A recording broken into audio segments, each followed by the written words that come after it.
What is up, ladies and gentlemen? Welcome to the Mash and Drum Whiskey Room. Whiskey Wednesday night, semifinals. Semifinals of Blendageddon is here. Crazy how fast time is going, guys. But what's up? What's going on, everybody? Thanks for joining in tonight. Thanks for spending your Wednesday night with me. Like, subscribe, do all the things you need to do to help grow the channel. Please share. Tell your friends if they're into whiskey, come watch. Hang out for a little bit. Tonight's going to be a big night. We got 6 blends going head-to-head. 6 blends going head-to-head on this Whiskey Wednesday night. Yeah, special guest judge waiting in the wings. It's gonna be really cool. All these blends I remember for the most part were pretty impressive.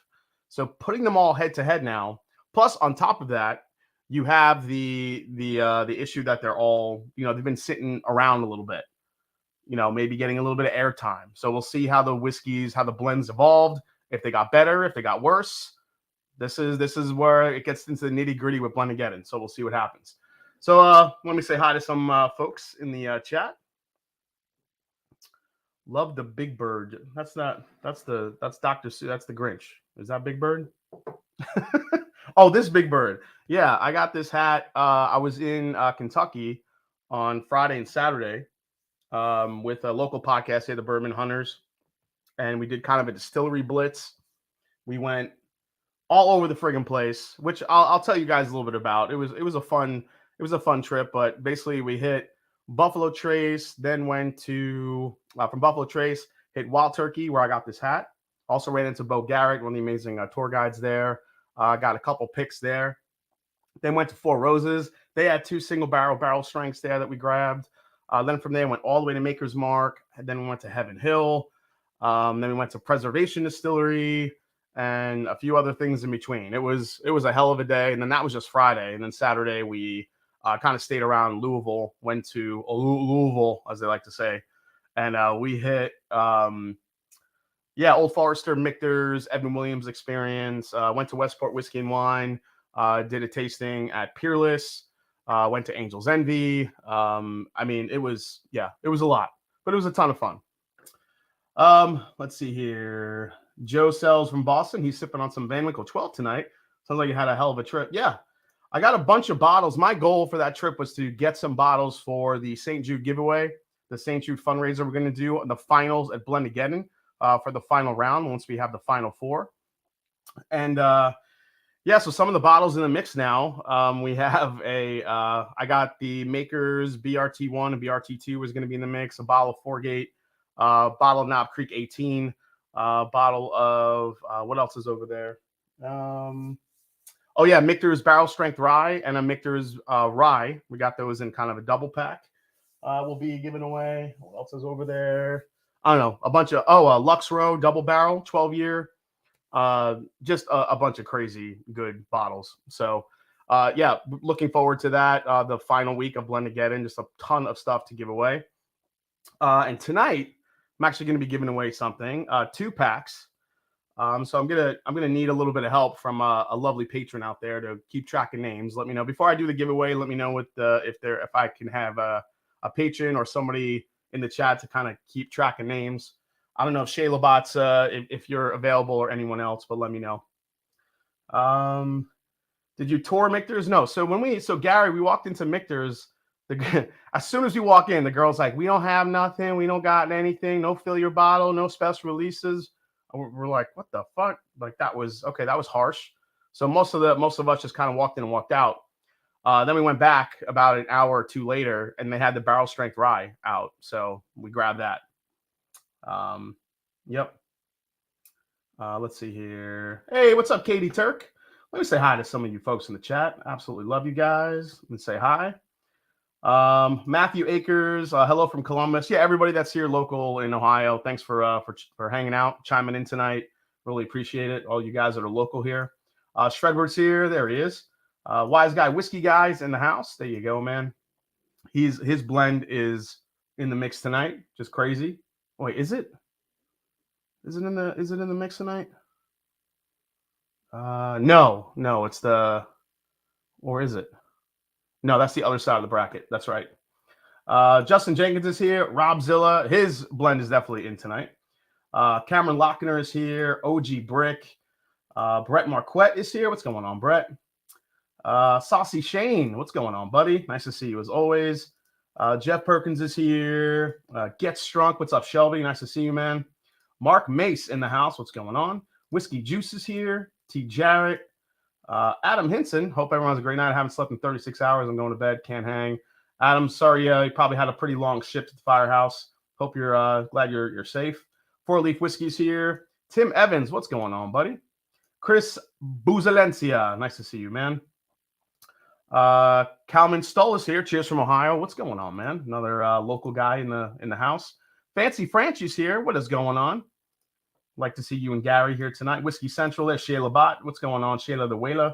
Copper Wolf 87 in the house. What's going on, man? Blind Squirrel is here. And a bunch of other people. The Average Drinker. What is going on, Dara? Nice to see you as always. Dara, you're doing some I'm really liking your advent calendar videos. Those have been really fun to watch. Whiskey Mechanic is here. Whiskey Juice. And let me get down. Drifting Drams is here. Everyone should subscribe to Drifting Drams. That is Ethan and Katie Turk's new channel. Go check them out. Doing some great content there. Whiskey Juice, how much for Wild Turkey's Master's Keep Forgotten, Jason? It's about $200, once you factor in tax and stuff. Big Vic's in the house. What's going on, Big Vic? Nice to see you, man. All right, let's see if I missed here. Who you got for best pizza in Columbus? Rotolo's off Fifth Avenue. Jeff, I don't know. I mean, I really, really love Harvest Pizza, and I really like Adriatico's. Those are kind of the two standouts I've had. I don't go out for pizza much because sometimes I just make it myself. But yeah. Fancy Franchi, next time you take a tour, basically with Rory Franchi, tell her mom and dad sent you. I will. That's awesome.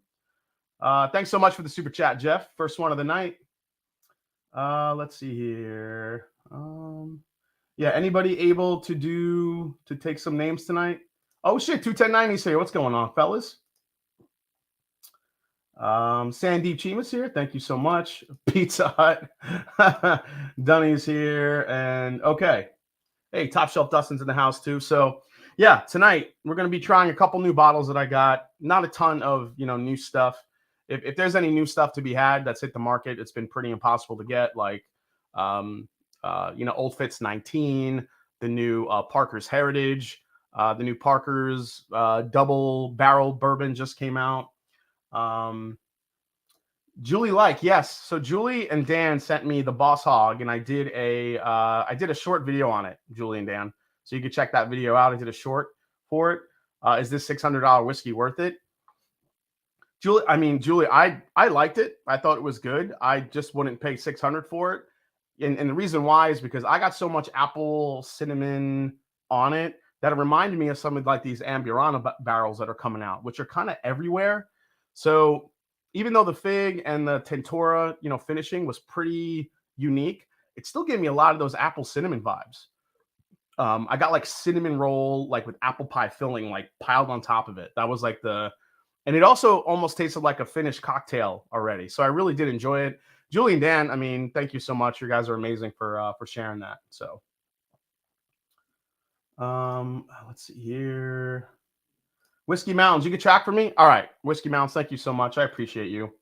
Also, Whiskey Mountains is one of the participants in Dungeons and Drams, which I play with a couple of other whiskey tubers, and also Bill, the Whiskey Dictionary, who hosts, and he's our dungeon master.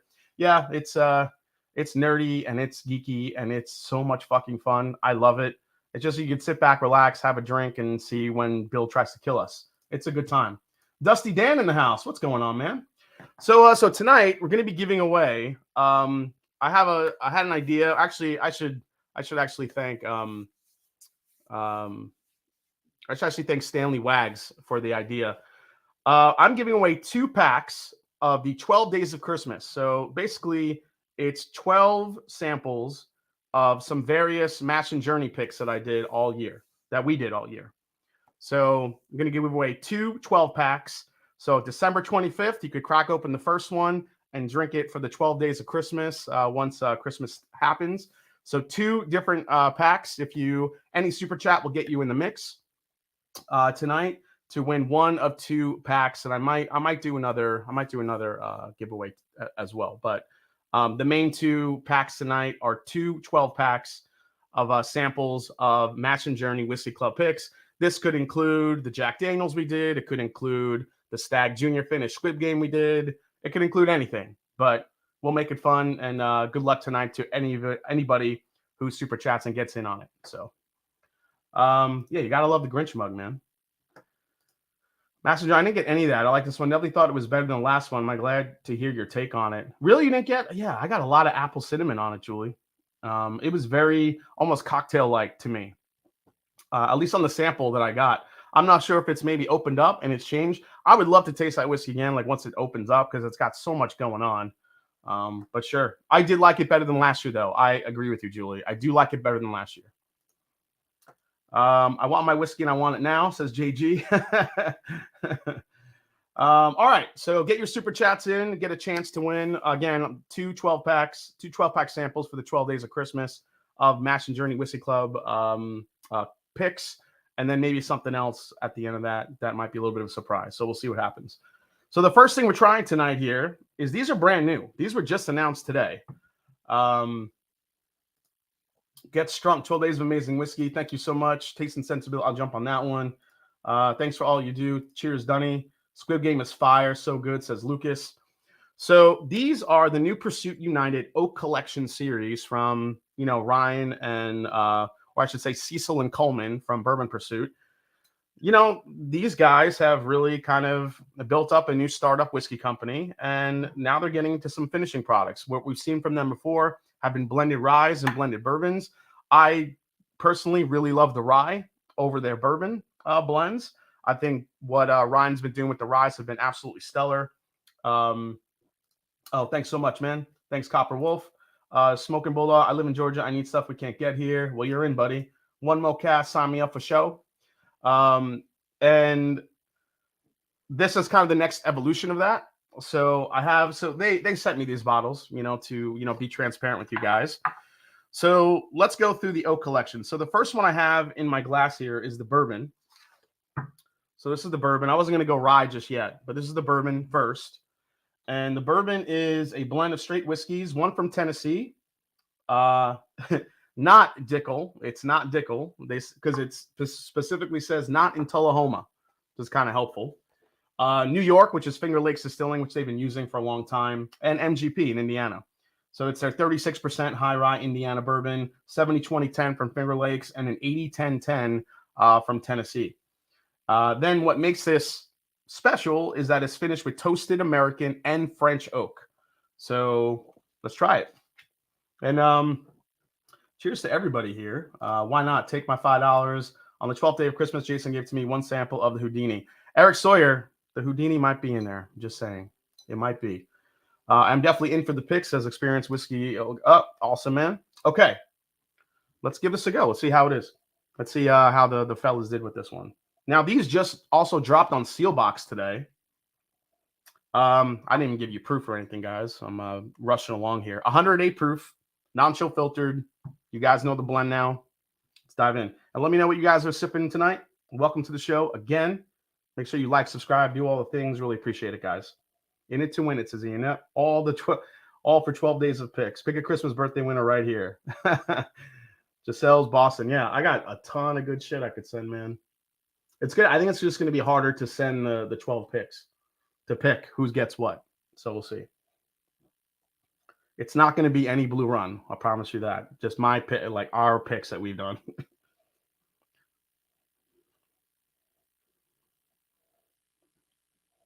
Wow, it is super fruit forward, which I really like.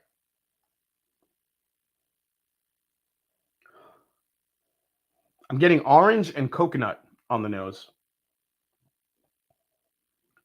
Like a toasted coconut, not like that Mounds Bar fake coconut shit. Guys, it's early. Stop trying to get me all fired up already. Jesus. Rant already. I will rant about something. Heaven Hill.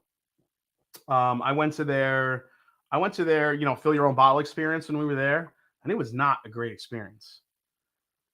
I swear to God, I think the girl that gave us the whatever you want to call it, the presentation, I swear to God, I think that girl had COVID. And she's like coughing the whole time. She's sneezing and coughing, and she had to leave and get tissues. And I'm like, this is the person giving us like the home run, elevator speech about Heaven Hill. It's like, come on, guys. You have to, you got it for $45. You got to do a little bit better than that. The whiskeys were okay. They didn't have the Heaven Hill Select. They just had the usual three. Jason, at least you've already done videos for your 12 days picks, unlike Daniel at Whiskey Try for the last 12 days of Texas whiskey. He's a slacker. Let's see. Jason, did you ever do a review of Old Dominick Holding Station? Fantastic cinnamon heavy bourbon. Yeah, I did one a while back, but I want to try their new stuff that has their own distillate in it. That's what I got to track down, Richie. Ron Miles, dude, this Barrel King, if yours is a hitter, great work and thank you. Oh, Ron, thanks so much. Got to see Ron from Bardstown Bourbon Company last night. Glad you're enjoying it, man. I appreciate the looking out and for all your help. So we maybe have something in the works we'll talk about Bardstown Bourbon Company coming up here in a little bit. 12 Days of Christmas from Michael Doyle. All right. So yeah, very, very fruit forward. There's a lot of like citrusy, lemon, orange notes in here. Yeah. Coconut, maybe a little bit of chocolate too, but not much.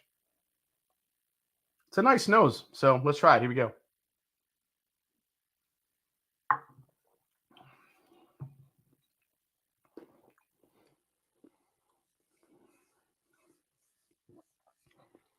I'll tell you what. Just on first sip, that's the best bourbon product they've put out so far. Like I said, I've been honest. I have not enjoyed the bourbon blends as much as the ryes, but that is a nice spicy meatball, guys. We got a spicy meatball alert. Ricardo says, sorry for the bad experience at Heaven Hill. Had a great experience. Yeah, I don't know. It just seemed, but on the other side, another Heaven Hill owned brand. We went to Evan Williams the next day. And if nobody has taken the speakeasy tour at Evan Williams, it is one of the best things that I've experienced in Kentucky. It was so much fun. You go downstairs at the Evan Williams experience, you knock on the door, give a password, they let you in, and you end up in like this big, beautiful bar area. And it's set up like an old speakeasy from Prohibition. And then the bartender there is basically, he's playing a part. He's playing an old-timey bartender from Prohibition, using the lingo, giving you great pours of the whiskey that's available. You get to try, obviously, the Evan Williams, offerings. But also on top of that, he threw some McKenna there. He threw some Elijah Craig Barrel Proof in there, regular Elijah Craig. I mean, he just kept giving us whiskey. It was awesome. So even though the Heaven Hill one that we tried wasn't up to par, that Evan Williams experience completely made up for it. So, you take the good with the bad. 12 days of M&G food pairings. Fun. Angela, good. Yeah, good luck with that. Just pair everything with donuts and cereal. You'll be happy. Okay, let's try this again.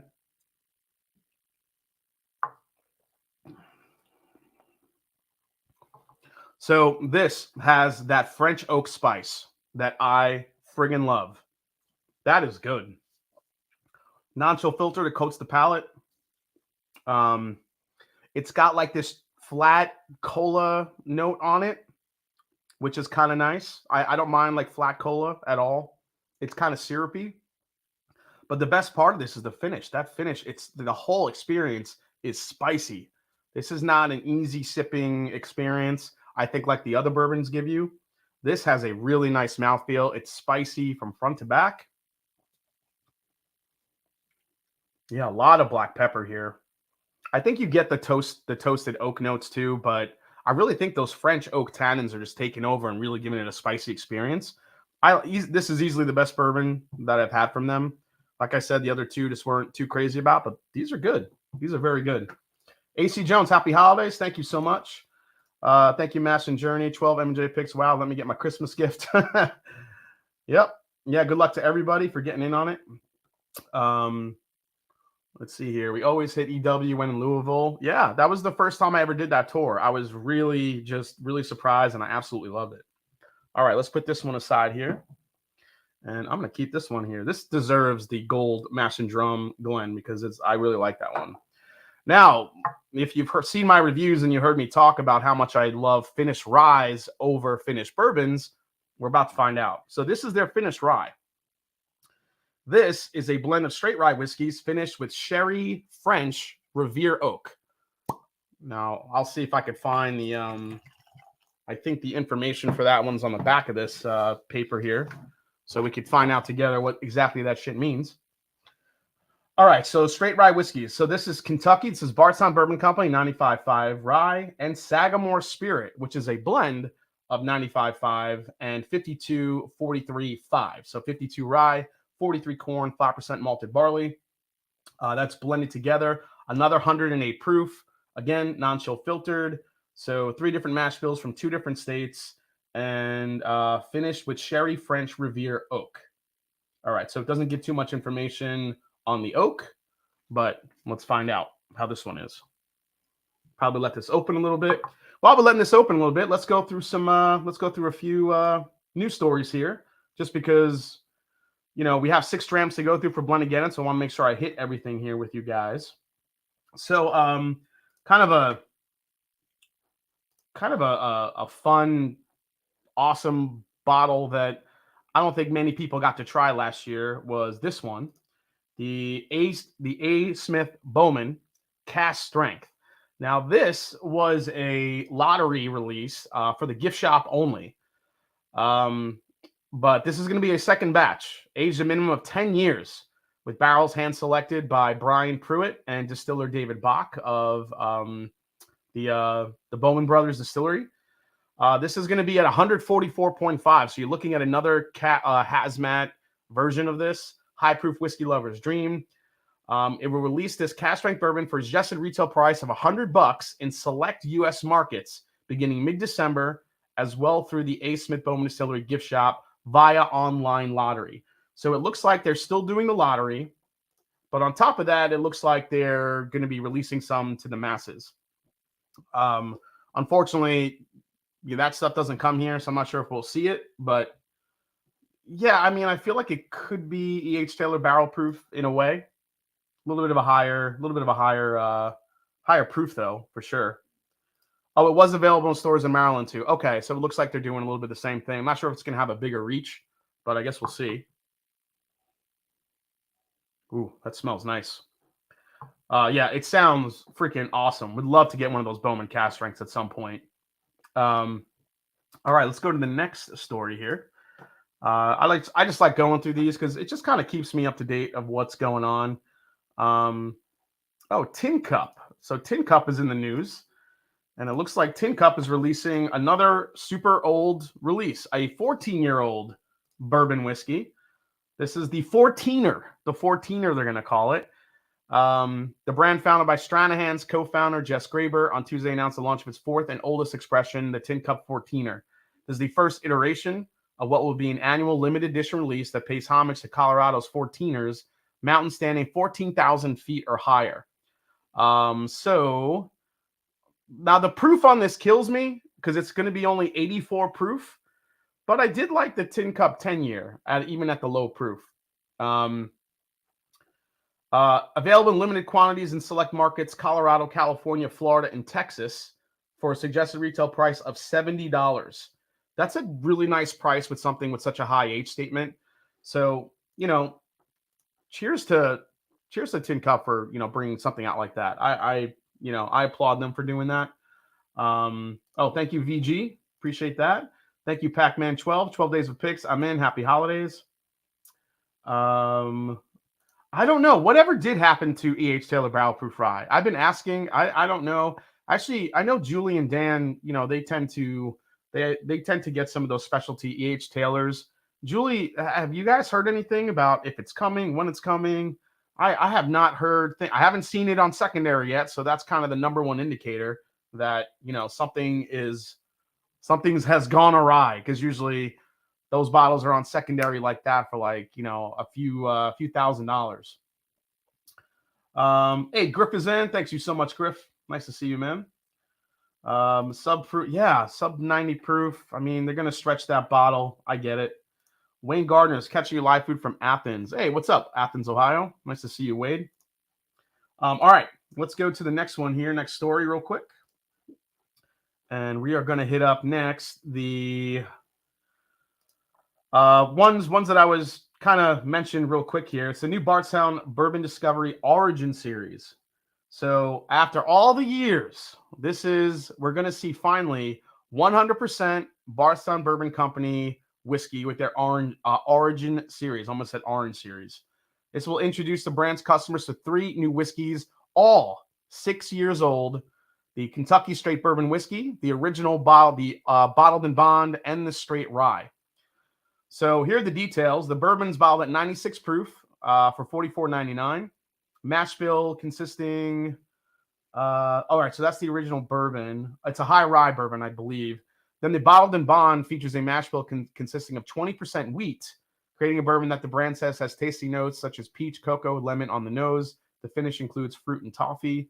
The wheated Bottled and Bond will be presented at 100 proof and will sell for $50. I love that one because I've tasted the younger rye. The younger wheater when they were still aging, and it was already really good. And then the straight rye is a 96 proofer. I believe that's 95.5 for $70. I think the gem here, guys, from what I'm hearing, that gem that's in that lineup is going to be the wheater, the Bottled and Bond wheater. From what I'm hearing, that could be like a cheaper, easier to find Weller killer. So I'm really psyched to try that, and I'm really excited to be working somewhat maybe with Bardstown Bourbon Company to have Dan Calloway come on and maybe talk about the Origin Series once they launch. That's in the works. We'll see what happens, but I think it'd be really cool just to talk about it, just to kind of talk about the entire evolution of Bardstown Bourbon Company to finally bringing out their own stuff. Now, the Fusion Series is gone, if you guys don't know already. So the Fusion Series has been discontinued to make way for the Origin Series. Discovery Series, I think, is staying. And then you have all the different finishes and different experiments that Bardstown Bourbon Company does. So more to come. So glad they waited 6 years. I totally agree, Eric. I'm really glad they waited. Hey, William Davilar's in the house. What's going on, man? I got to try all 3 of those at the IBN meetup. The Origins are super good. Yeah, I've been hearing, Jay, that they are really, really good. That's a solid price where I think will be some solid whiskey. Bardstown, good job. Yeah, they kept the prices down. It's not something outlandish. Usually the Bardstown Bourbon companies tend to stay on the shelf. People will have a good shot at getting them. EJ, thank you. So Lily wants some Christmas bottles, maybe even an Angel's Envy Ice Cider. Oh, EJ, yes. Yes, I could add that to the mix if you win. The gold standard. I wonder how the 95.5 Bardstown Rye compares to MGP. It's different. It's different. Disco collabs moving to spring fall releases. Number Disco 10 will be Disco Spring 2023. Oh, okay. Interesting, Ron. Thanks for that. Thanks for the heads up. All right, let's try the Pursuit United finished rye whiskey finish with sherry French Riviere oak. Let's check this one out here.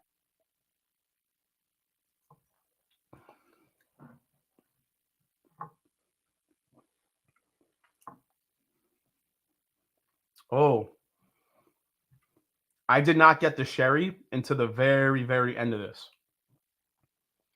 But in the beginning, there's this nice like almost like tropical fruit, minty, herbal tea like vibe that it has, obviously from the rye.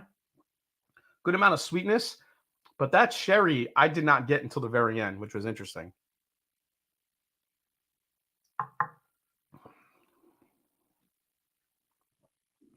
Now I'm getting it more and more. And it's providing like this man, how do I even explain that flavor? I don't want to say it's licorice, but it's got like this biscotti like cookie with like star anise in it, like brown sugar and a little bit of like, it's like a biscotti cookie with a little bit of like that raisin sherry note on it. It's interesting.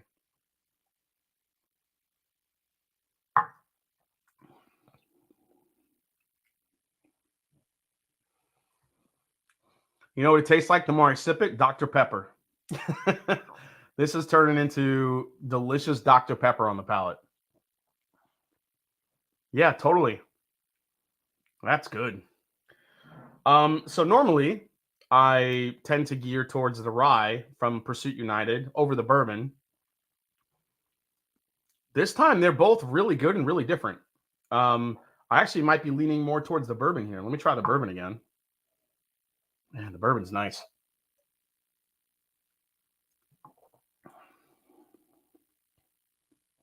Yeah, the bourbon just has this explosion of just sweetness and spice. It's well balanced.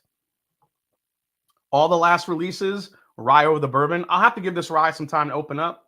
But on first impression, I'm digging the bourbon over the rye this time. That's good. Good spice. And this rye is just straight up Dr. Pepper in a whiskey glass.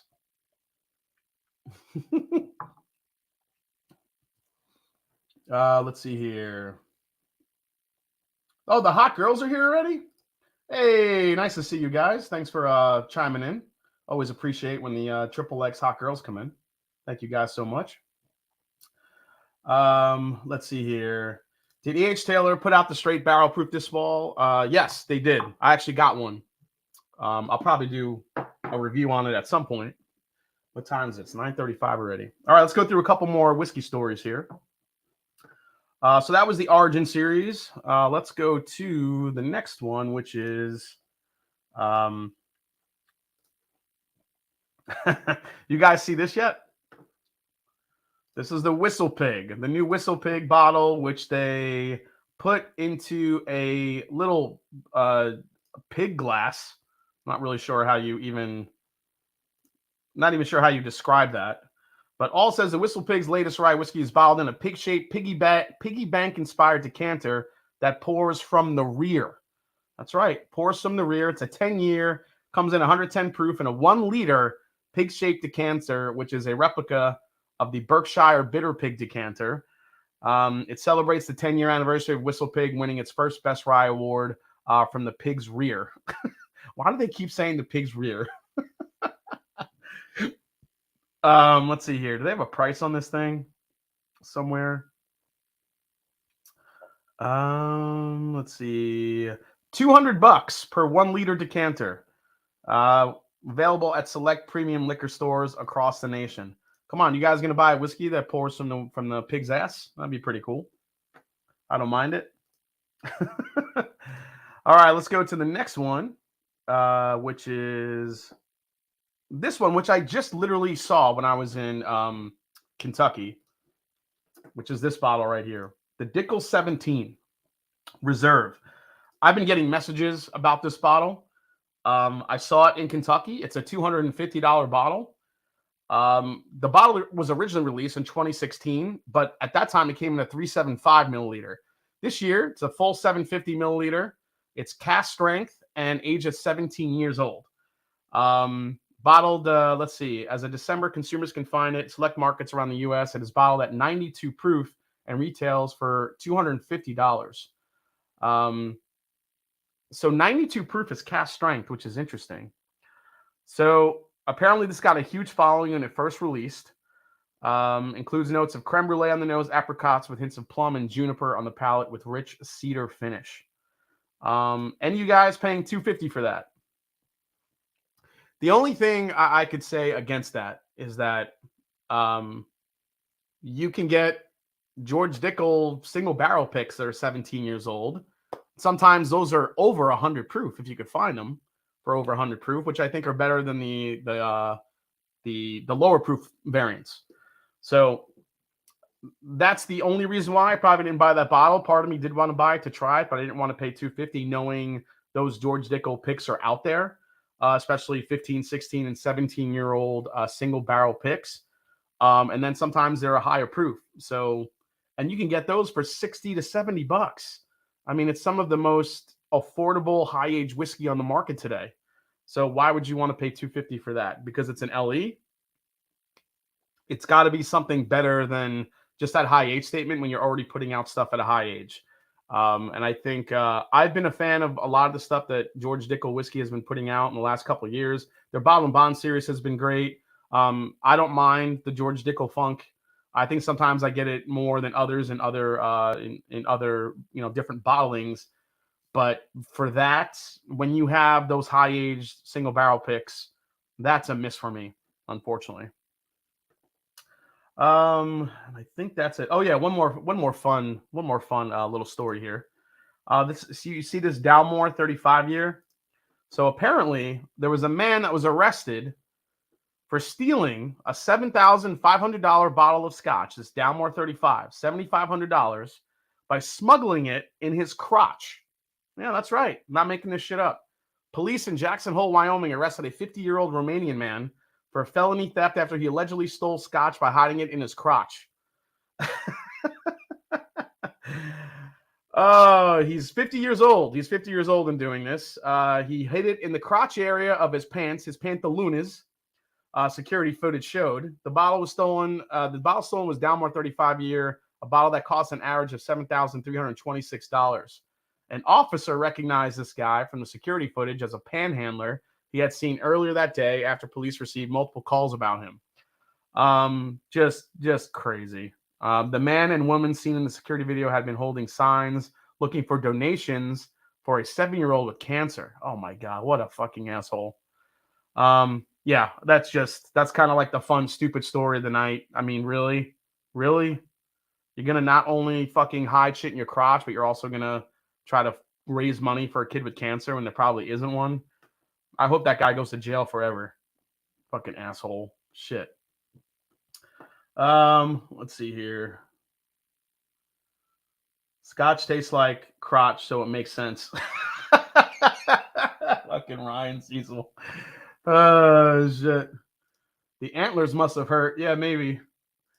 Yeah, he had that cork up his ass. I mean, I don't understand, like,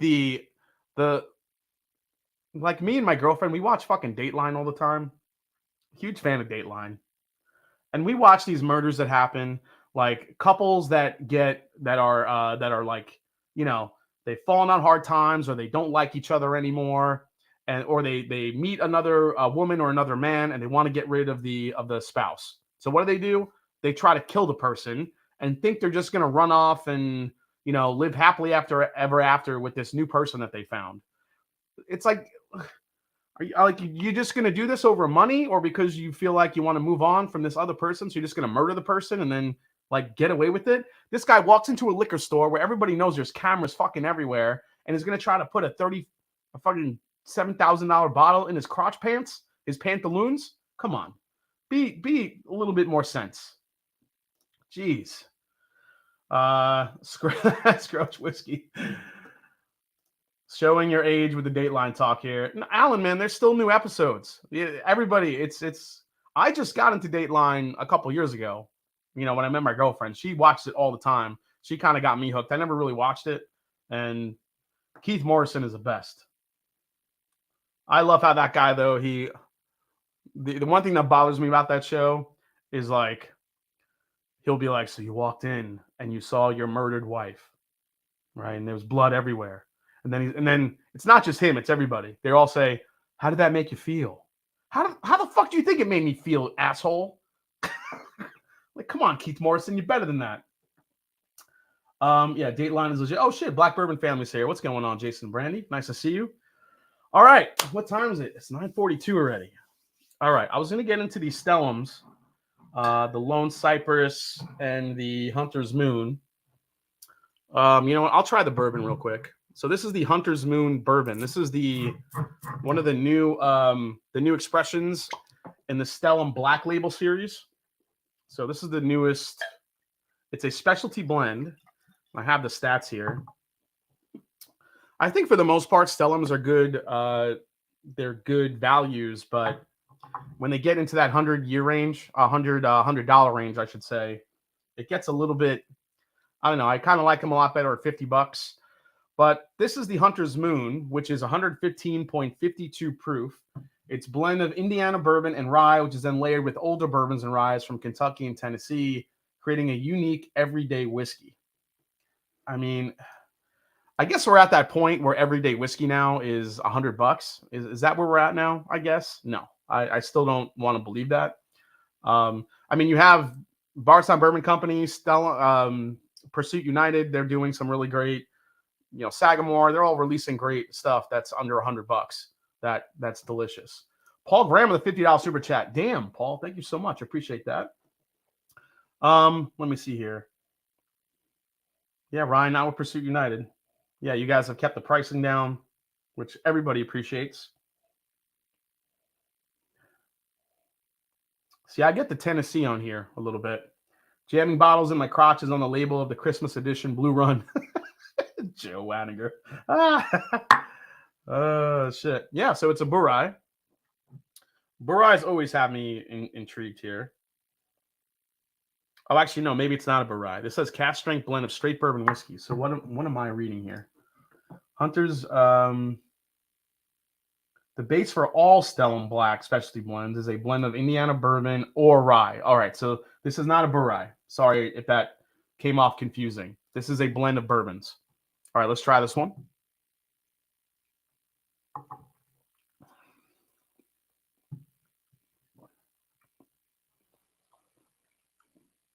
I'll tell you what, it's got the spice that makes you, oh, that's actually pretty nice. This is a ton of candied orange on the palate. A ton of it. A ton of candied. There's also like it was like this chocolate covered almond thing going on, which is kind of nice. Toasty Bake, Jason Evening, cheers, man. I watch a ton of murder cold case shows on YouTube. My YouTube suggestions are bourbon videos and crime. Love you. Love your phone a friend appearance on ADHD. Yeah, ADHD Whiskey called me randomly, and I knew that guy was filming. And he's like, I had this whiskey, and I can't figure it out. I think it's NGP. So then I'm like, okay, well, we're talking like, why don't you go with a Remus? Maybe it's a Remus pick or a Remus bottle. Oh, yeah, that's what I'm going to go with. Then he hangs up with me on the video. Then he tries it again. And then he's like, oh, that's not Remus at all. And then he's like, you're wrong, idiot. He had me fucking dying.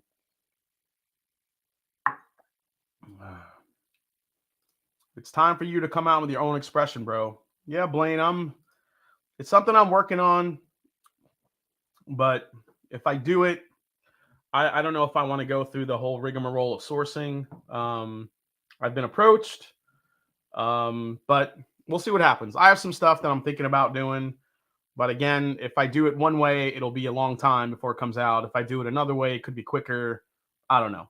But all right, so now that my palate's warmed up here, actually, do we have any other stories before we get into Blendageddon here? Again, real quick tonight, if you guys send in a super chat, you have a shot of winning a 12-pack, the 12 Days of Christmas from the Mash and Journey Whiskey Club. I'm going to be doing 2 12-packs, so you can start drinking on December 25th all the way for the 12 Days of Christmas, and it'll be a random selection by me of some Mash and Journey Whiskey Club picks. Then I might have something else on the back end of that, another quick giveaway that we might do for a little bit of a surprise. So if you super chat tonight, guys, you'll get in the mix. While we're doing that, now that my palate's all warmed up, it's time. It is semifinals fucking time. Let's get this guy. Let's get it rolling because we have some really good blends to taste tonight. Let's start with our intro and let's get hyped. Here we go. Guys, it is Blendageddon week number 7. Also, the first round of the semifinals for Blendageddon 2022. There are 6 blends in the semifinal round tonight going head to head. The top 2 will make it to the finals with a shot to become champion for Blendageddon 5.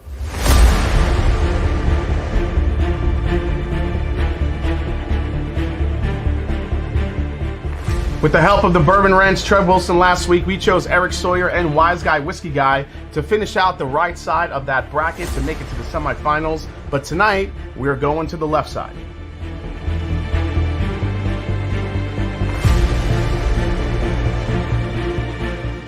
The first round of the semifinals is stacked tonight. We have Justin Kim, William Davalar, Rob Shields, Oisin Hayes, Danny Lopez, and Keith Thompson.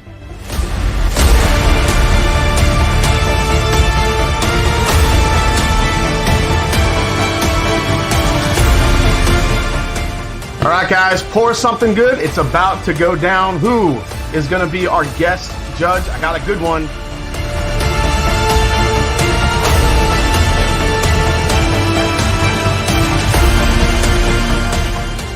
All right, semifinals week. The samples are poured. I'm ready. You're ready. Let's friggin' go.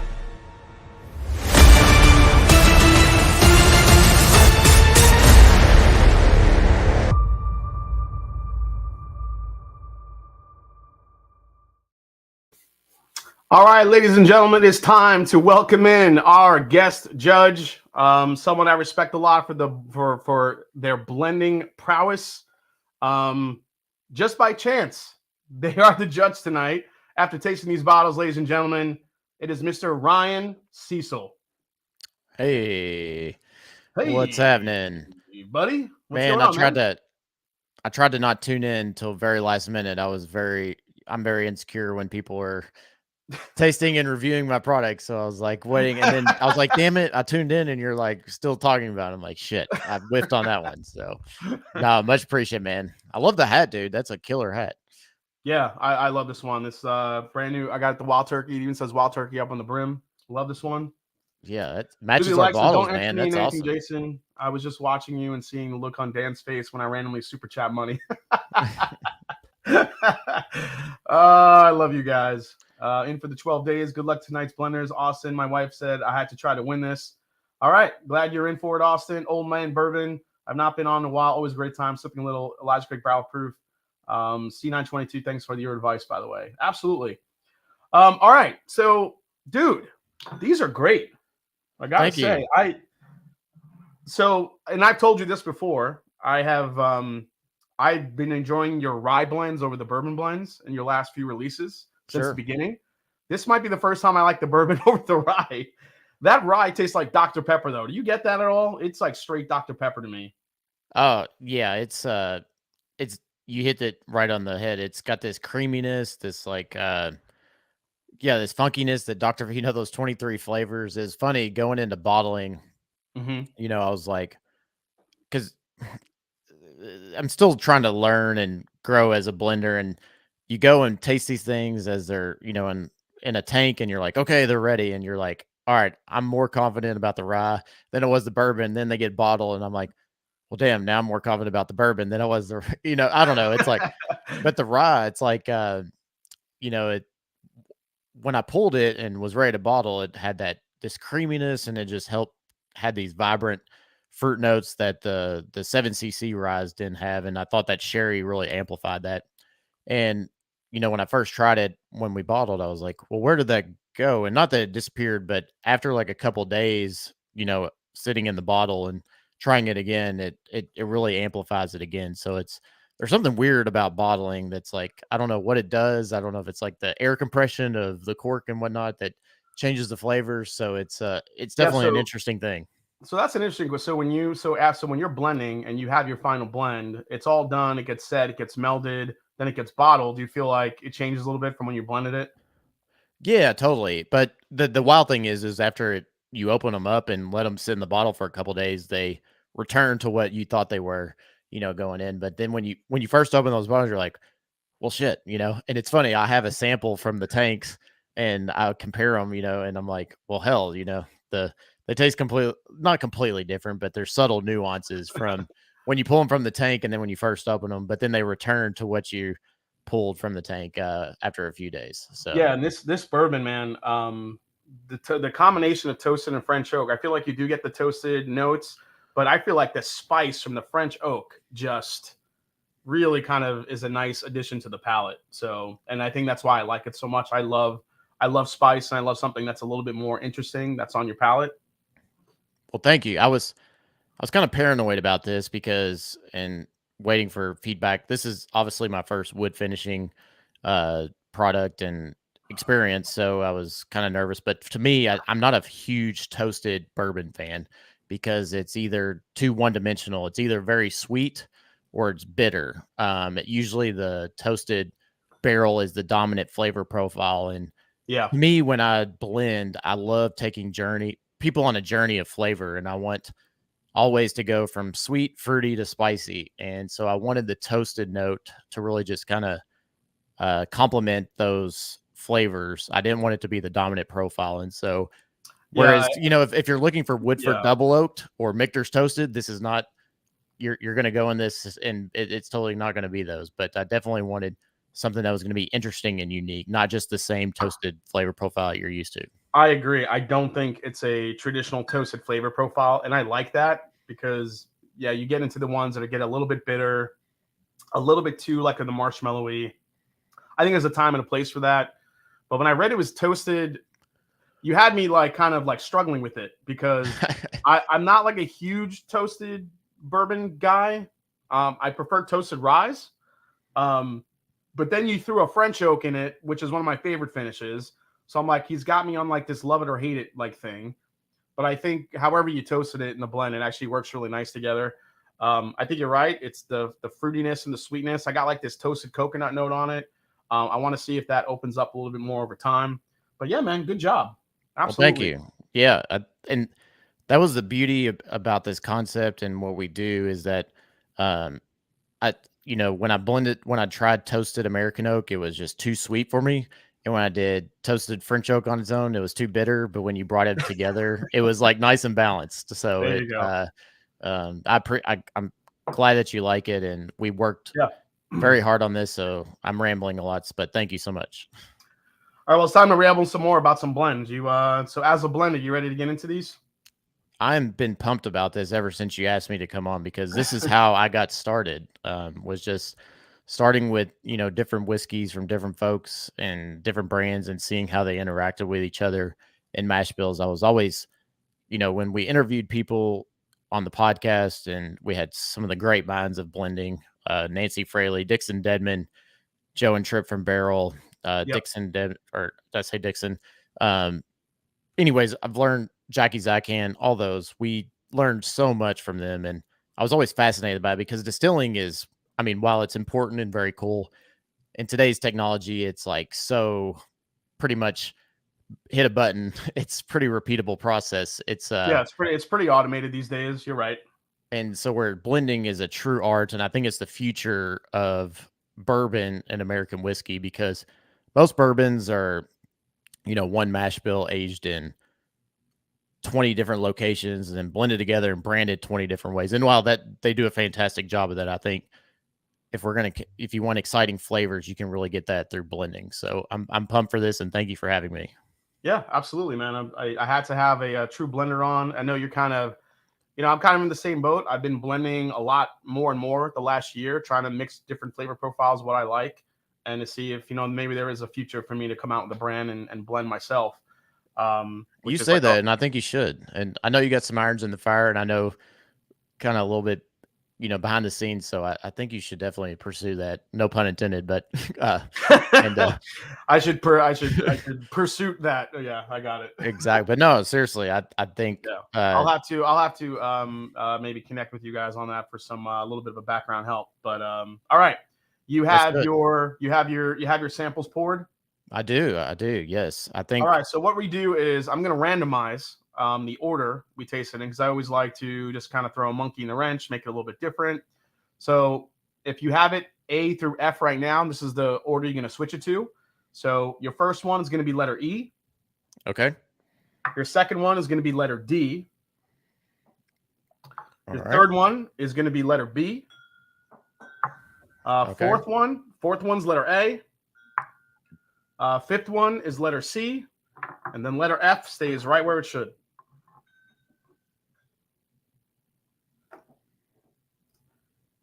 All right, you all set? I think so. So hold on, read those to me to make sure. I'm ADD, so just make sure I'm. All right, so it's supposed to be E, D, B, A, C, and then F. Perfect. I got it. Okay. I appreciate that, Dan C. Happy you guys are hanging out tonight. This is always fun. All right, let's put a little music on. We're gonna put some some real scary, real scary build up drama music. So, Right. and then I don't know if you've prepared, but we're going to get into some peanut butter and jelly questions later on how you like it, because that's just what's been happening.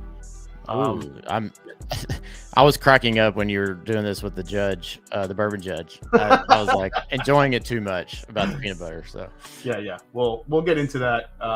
But all right, let's start with the first one. So basically, what we got to do, Ryan, we need to get this down to 2 blends to make it to the finals. All right. All right. First one, letter E here. ooh, It's very sweet. yeah, sweet oak on that one. A lot Kenny of would like that. Yep. Ooh, the nose is fantastic. It really is. Man. Make a bourbon candle out of that one. Bourbon cologne. That's right. Pursuit candle. There you go. Ooh, man. Yeah, Man. this reminds me of I don't know, it's very like Buffalo Tracy to me. A lot of that super sweet oak. Yeah, to me it almost reminds me like a turkey, like a Russell's turkey oak to me, but Russell's turkey oak. maybe it's your hat. It's like in my head. You know that. Hey, I mean, you could be right. So all these blends, we haven't seen any of the components quite yet. So happy to see Ryan helping with the judging. Absolutely, Paul. Well, Love the hat. Go Mets. Oh, thanks, Robert. Yeah, the Mets signed Verlander. You know, people have been messaging you happy about that. I'm like, I don't know if I'm happy with them stockpiling old pitchers. So, all right, let's try this one, man. Cheers. Thanks for hanging out and coming on tonight, man. Appreciate it. Dude, thanks for having me. I've been really excited about this. All right. I think you actually got it in my head. I think I do taste more turkey now. It's giving me the vibes of like a really good Russell's pick. Like the orange, like the orange and the cinnamon and that little bit of like a grape cherry. Yeah, there's a ton of. Woo. That's good. That's a good start. That's really good. All right, let me start keeping track of these because I'm gonna lose it. Ton of dried fruit. Yep. And then, I mean, there's a lot of oak on this. You know, and on the you got a ton of dried fruit, but then on that back end, it's like a little tannicky, a little bitter. I'm sensitive to oak, so this definitely is like a. It almost reminds me of like a on the finish, kind of like the 15 or 18-year-old King of Kentucky. Wow, that's high praise, man. Shit. Yeah. Well, just with that dried fruit, like leather, the dried fruit, a little bit tannic explosion. Yeah. But on the front end, it reminds me of a turkey, Russell's for sure. But who knows? I'm looking at your turkey in front of me, so. Yeah, I got all the turkey there, and I got the turkey here. Man, that is good shit. Yeah, that's a good start. Jason, which is higher, the Mets half SP age or salary? At the start of it. Yeah, I turned on the music a little bit. I'm working my way through the M&J Barrel King way too fast. Yeah, that Barrel King is delicious, man.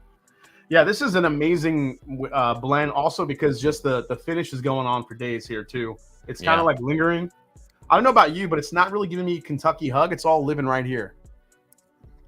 Yeah, it's kind of sitting on that mid to back palate, like that tannicky bitter that you get with a really, somewhere between a 15 to 20-year-old whiskey. Yeah, that's nice. Shit, that's good. Yeah. I wish it had a little. I wish some of the front palate would linger more. It's a little bit tannicky on the back, but it's still really good. Yeah, I wish some of the sweetness we were getting on the front of the palate was like the nose. Yep. But overall, like mid to back, this thing is beautiful. Yes, I agree. All right, man, that's kind of a hitter to start off with. I'm gonna need some Grinch water here. I love that cup. I've been watching the Grinch, like we have it in our minivan with the kids. Every time we go somewhere, it's like it's on. It's such a good. I know a lot of people didn't like the newest cartoon one, but I love it. I think it's hilarious. Are the Mets going to re-sign their young stud pitcher? Or is he walking? I think they'll re-sign him. I mean, DeGrom's already gone. which is fine. OH, I get really quiet while I'm paying attention to these tasting notes. Eric Hallenbach, thanks for the help through my journey. Absolutely, man. Hey man, I'm just warning you on those date lines. It's gonna ruin like every situation. My wife went down the date line, right, and it's like, well, this is like everything can happen now because she's seen it on Dateline, and I'm like, oh yeah, date lines are the 1% of yeah. I can't like stop and like you help anybody on the side of the highway anymore. I'm gonna be shot or kidnapped. You know, it's like it's crazy. It's like we can't go to dinner, we can't go to Mexico, we can't go to Florida, can't because it's all been an episode. Yeah, Whiskey Mountains. I actually do like the new animated Grinch movie too. I'm not a big fan of the Jim Carrey live action. Oh no, that one's creepy, man. That one's really creepy, and I don't like Cindy Lou Who like having her music like it turned into a musical for half a minute. Yeah, I wasn't into that one. No, when people start singing instead of talking, I'm out. Cecil's out. I can't stand musicals. I go out. Yeah. All right, second one here. The nose on this is very faint, you know, coming off that like just robust nose of the first one. So it's a nice nose, but yeah, it's definitely not as potent as the first one. It's got kind of like a light, like almost like a Hostess Twinkie or something, like very like cake batter or something. I was gonna say pastry. I got like pastry on it, like croissant, like butter pastry. Yeah, it's definitely like a bakery type of note or something. This is nice and sweet. Mm-hmm. Yeah, maybe a little cannoli filling in there. We know you like your cannolis. Gotta have the cannolis. So when Kenny was in town, you know, to launch the Pursuit series here in Ohio, I went and met him just to like, you know, show support for you guys, and he signed my bottle. He writes on it, "It's all about the gabagool. We do it for the gabagool." That's hilarious. I love it. It was awesome. We appreciate that. Yeah. Ohio's been good to us, so we love Ohio. It's been a good. Ohio will fucking buy anything. It's awesome. All right, let's try this one.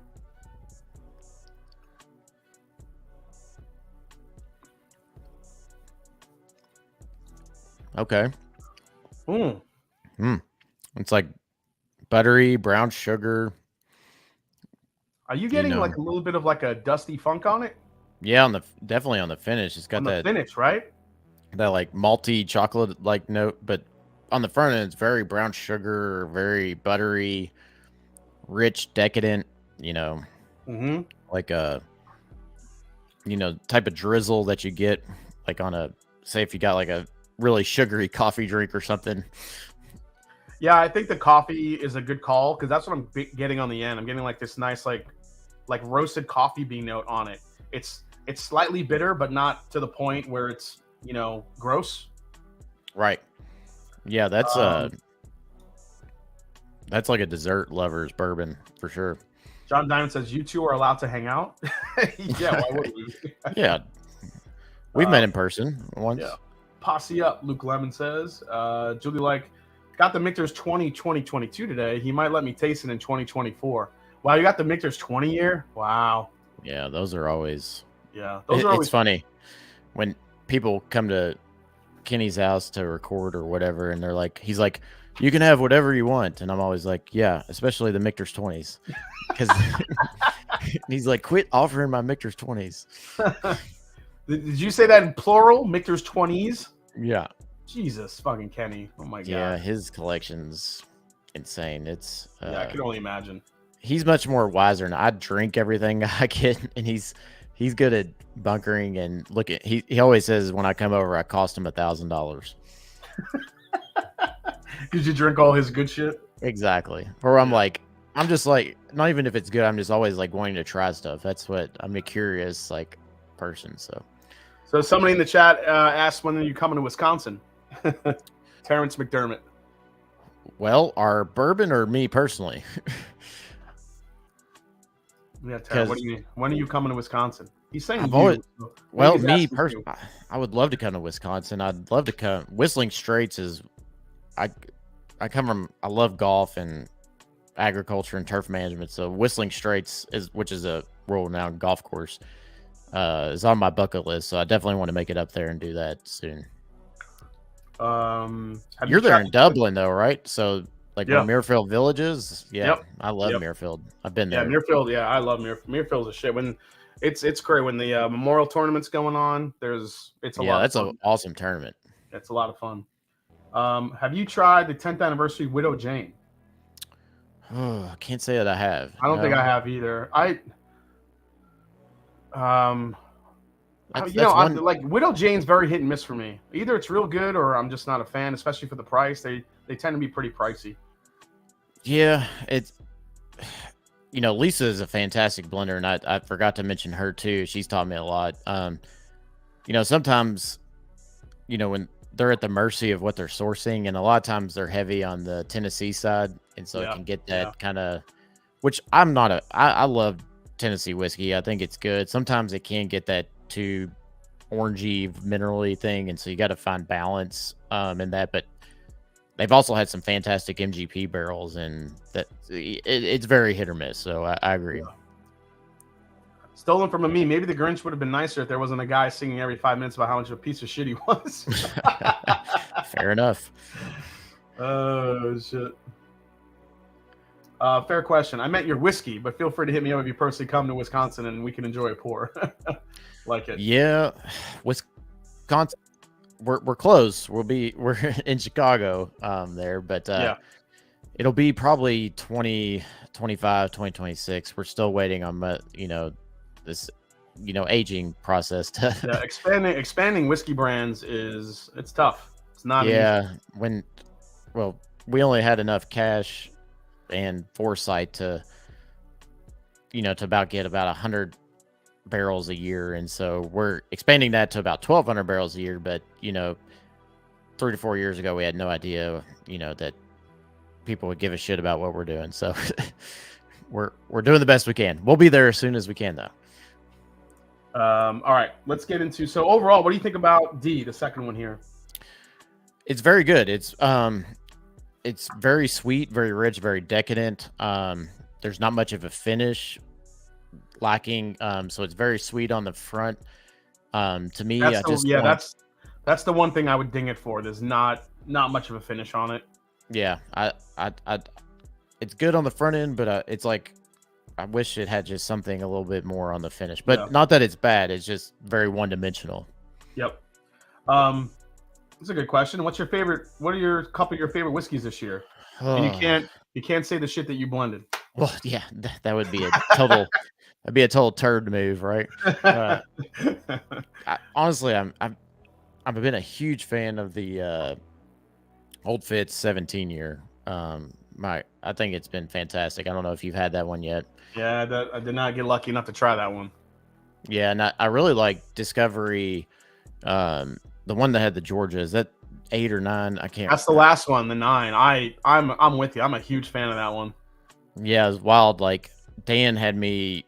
We've been working together quite a bit, and just because I love learning what he's got going on and whatnot. But I think I had mentioned this, but when they were down to the final blend, they had one with a Kentucky component, one with the Georgia, and they were hesitant about the Georgia, but blindly we were all picking the Georgia. I'm like, you gotta go with the Georgia one, so because it's all about flavor, not about the source, But yeah, it was whiskey geeks have blinders on, and they're like, oh, it has to be from this, and this. Yeah, I mean, some do. I mean, that's a fair point. Some, some don't want to have anything to do with Tennessee in it, and some, has to be all Kentucky or whatever it may be. Yeah, totally get that. But yeah, when I tried 7, I thought that was really impressive. That was like that corn whiskey that was in it for the first time, and then 8 had all the different like stay finishes in it. That one was a little bit disconnected for me. It was just a lot going on. Yeah, I couldn't really latch on to a flavor profile I really liked. But then this last one, Discovery 9, is that Georgia whiskey in it. I really think gave it some good youth-like notes to it, but also give it some really good punch of flavor. I loved it. Yeah, that was a fun one, and people probably hate this, but I really enjoyed that, like Russell's the single warehouse or whatever blend. Oh, the single rick house. I thought that was fantastic. I mean, yeah, it's a fantastic bottle, but I said in my review, if you hunt as many Russell's picks as I do, Sure. you could probably find a good pick that could get close to that, depending on your flavor profile. And I feel like for 60, 70, you could still hunt those down rather than pay the $250 for the single rick house, you know? Totally. And that's what's hard about reviewing whiskey, because it's like, if you just focus on the whiskey itself, it's like, okay, I would pick this, but then you look at the price and you're like, I don't know, it's like, if price, the price didn't exist, I guess that's where I would lean towards. Yeah. Is the Georgia whiskey ASW? No, it's the hell's the name of that whiskey company from Georgia? I forget. They no longer exist. I think they're out of business. No, I don't think they are. I think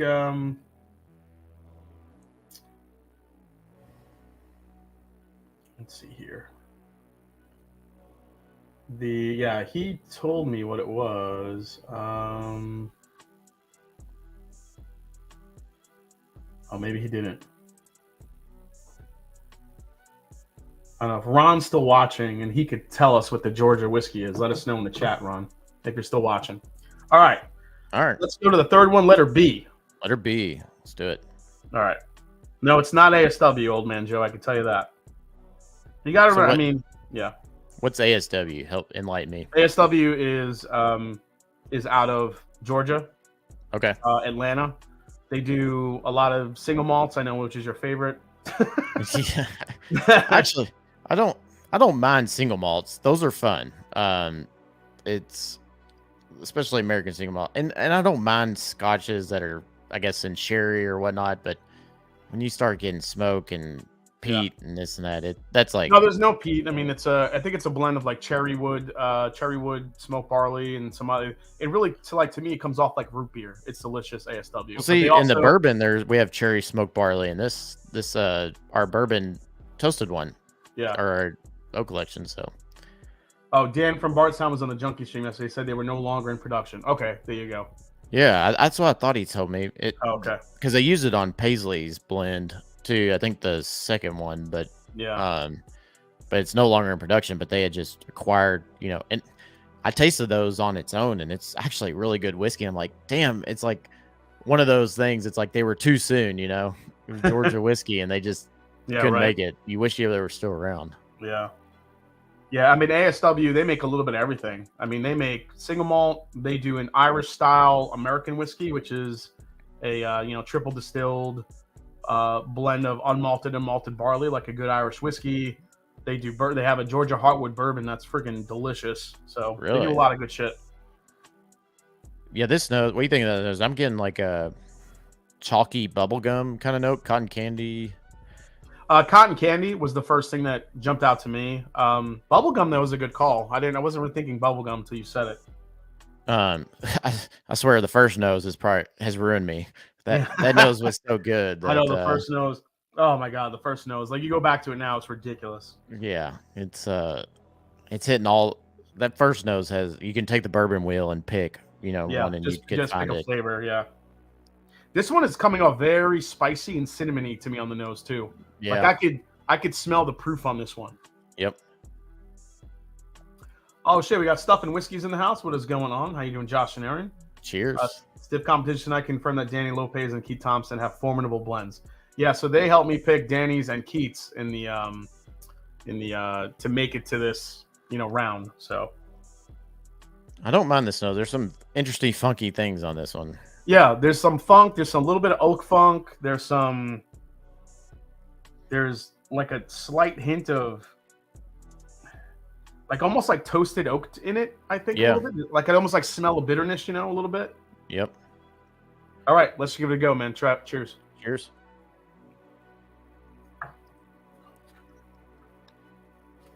Oh wow. Oh, I love the palate on that. Wow. That's like a spice explosion. Yeah. It's totally different from the first two. Yeah. It's spicy and sweet. I would say it's a little bit more spice and sweet. But that has all the things right there. Love the spice on that.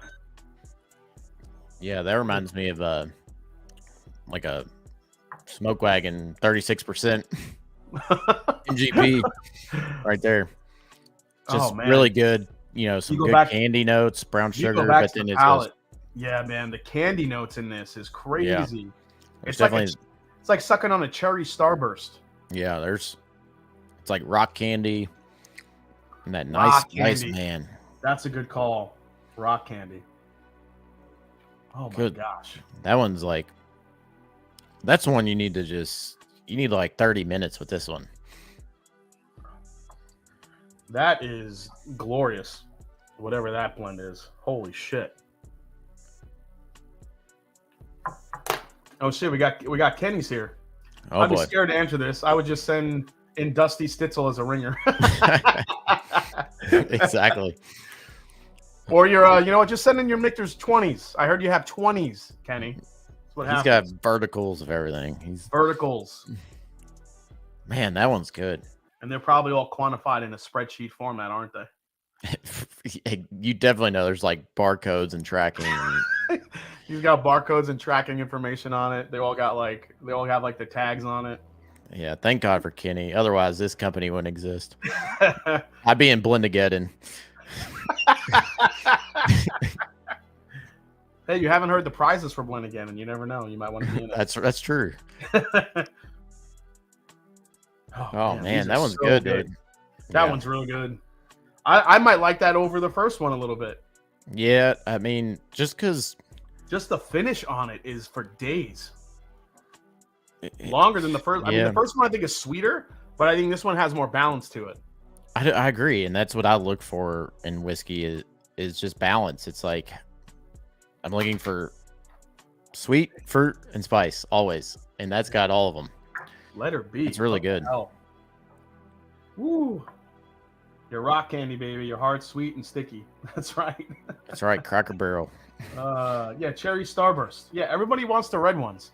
I get pissed when you get the little 2-packs for Halloween and you can't see what's in the fucking pack, and then you open it and you get 2 yellows. Yeah, Fuck you. Like I want a cherry red and a strawberry pink. yeah. I don't mind an orange devastating. too. I could take an orange. If you get a pack with 2 yellows in it, I'm just gonna drive to your house and throw it back at you. Don't give me that shit. I know it's like we just finished my kids' Halloween candy from last year, and then Halloween happened again, and I'm like, damn it, there's so much candy in here, and it's like so tempting every night to walk in there and just be like, what can I get? And I crushed Almond Joy is my favorite candy bar, and I crushed all those already. So Almond Joys. yeah, I hear you. All right, so now we're halfway through. So now I got to ask you, okay. peanut butter jelly time. What is gosh. how do you take your peanut butter and jelly sandwich? What's the proper way? Give it all to us, because I'm taking a tally here. I want bread, type of jelly, crunchy creamy peanut butter, your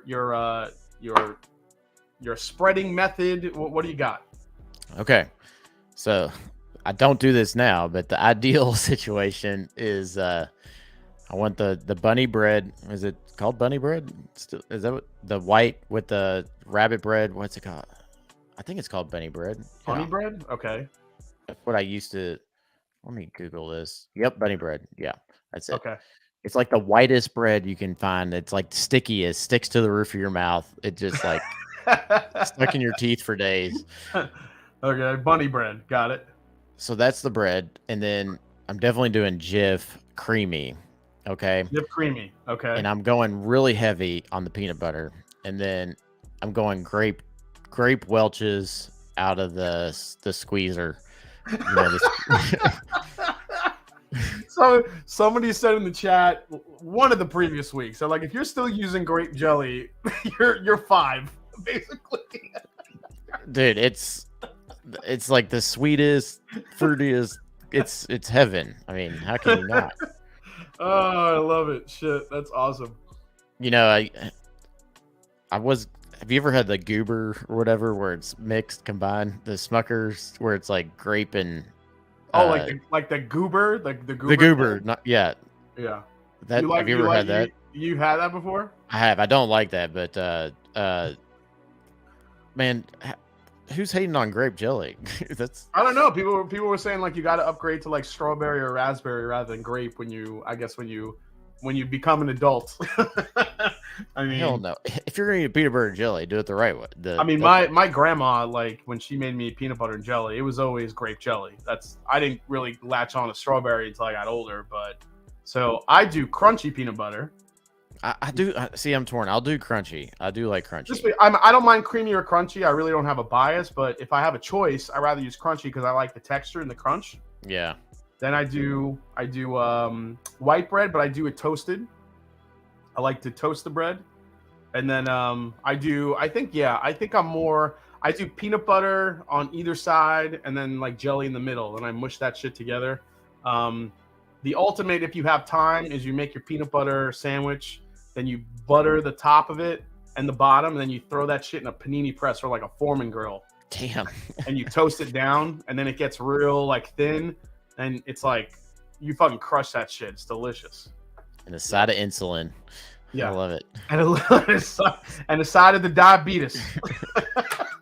That does sound amazing. I mean, I used to crush peanut butter jellies, and my kids used to have those. We go to Costco and get the prepackaged peanut butter jelly that you put in the freezer, and then you thaw them out. Gosh, I can't think of what they're called. But see, I'm glad Henry brought this up, and thanks for the super chat, Henry. Nobody ever brought up a bagel until now, and people were telling me that nobody has brought up peanut butter and jelly on like a toasted bagel, and it sounds kind of good. Or is that blasphemy? Is that am I like is that terrible? I think that would be fantastic. I mean, sounds good to me. Yeah. You guys ever had PB and Steen's cane syrup? I don't think I've ever had that. That sounds amazing. Uncrustables, yes. Uncrustables, yeah. Yeah. Good, it's good in a pinch, but I still rather make my own. Well, sure, yeah, but like they would take them. We'd be on the lake or something, camping, and like, oh, give me that. That's what's funny. It's like I'll never eat an Uncrustables, but then like we're in the right situation and somebody breaks it out, you're like, yeah, give me all that shit. I do like. I am a big fan of peanut butter, banana, and honeys too. Oh, dude, good call. I love peanut butter. Just peanut butter and honey is pretty good, but peanut butter, banana, and honey is delicious. And every now and again, it's not bad to have a good old fluffer nutter. You get some fluff and some peanut butter, and you scarf that shit down. Oh gosh, yes. You talking about the marshmallow cream? Yeah, the marshmallow shit. Oh, yes, that's incredible. Yeah. One last, I'll say that we were in Spain, I don't know, a month ago, and like every morning they had Belgian waffle and Nutella, and I'm like, I crushed that every morning. It was so good. I couldn't help it. That's what I grew up with. I mean, that was my grandmother. Fucking Nutella was always on the breakfast table. It's amazing. Oh, and they had these little to-go packs of Nutella. I like stashed them away in my like carry them around as a snack. I'm like, this is great. Oh my god, Julia says Dan recently made me a grilled cheese and left the plastic on the cheese. Oh boy. He is only allowed to make me PB&J from now on. That's fucking hilarious. Dan must have been fucking pounding some Boss Hog before he made that sandwich. Shit. Yeah, that's the bread that really sticks to your talking really sticks to you. All right, man. Let's go to the fourth one. Let's go to letter A here. Okay. Cheers. Cheers, man. Let's see what we got here on the nose. Oh wow, this is very dark fruit forward to me. Mm-hmm. Wow. Yeah, and a lot of baking spices too. Yeah, a lot of fruit and baking spice on this. That's pretty incredible on the nose. Ooh, man, that's good. Yeah. Getting a little maple syrup here too.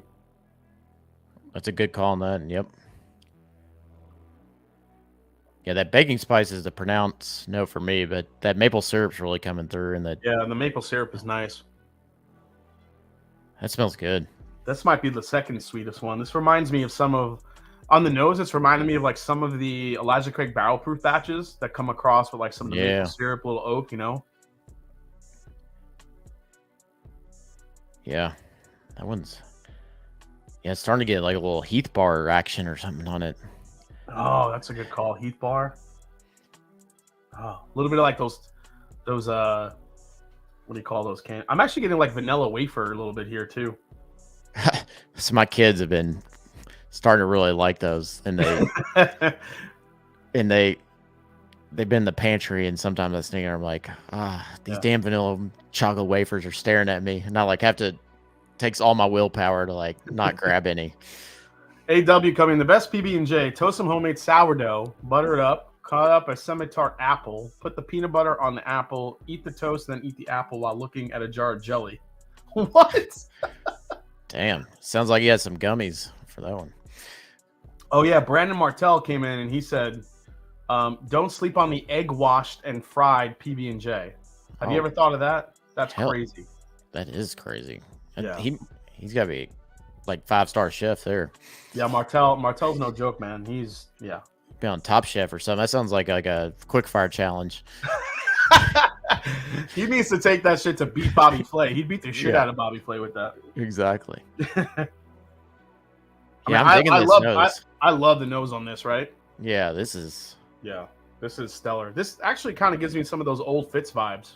Yeah, good call. Yeah. All right, let's try it, man. So hopefully it lives up to the hype on the palate.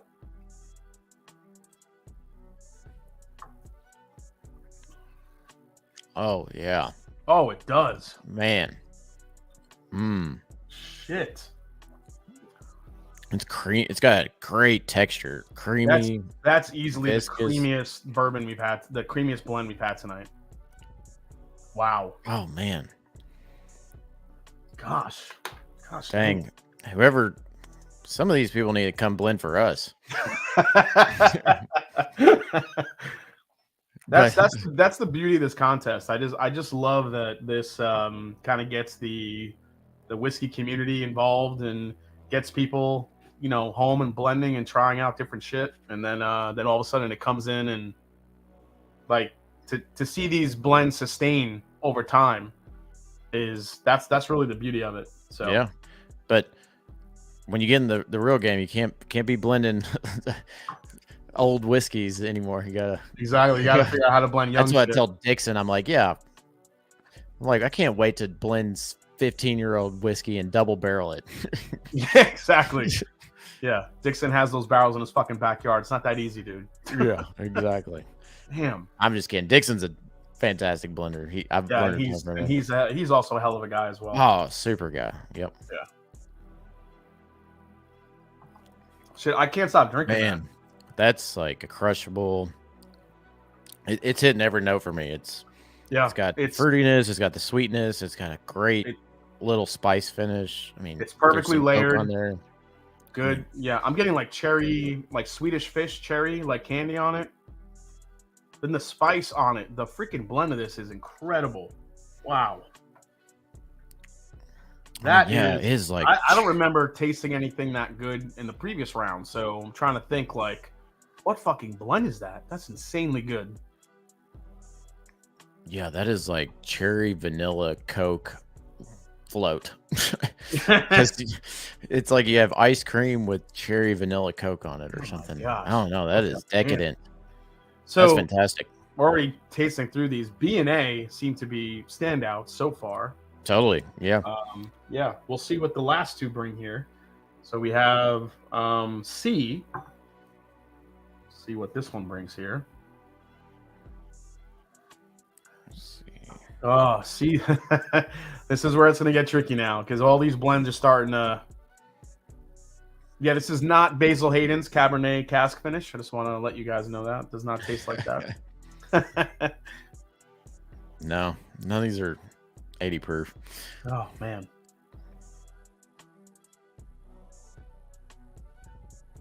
And the nose on C is very candy as well. Man, super sweet. It's like just pure powdered sugar to me on C. Yeah. Straight confection sugar. Just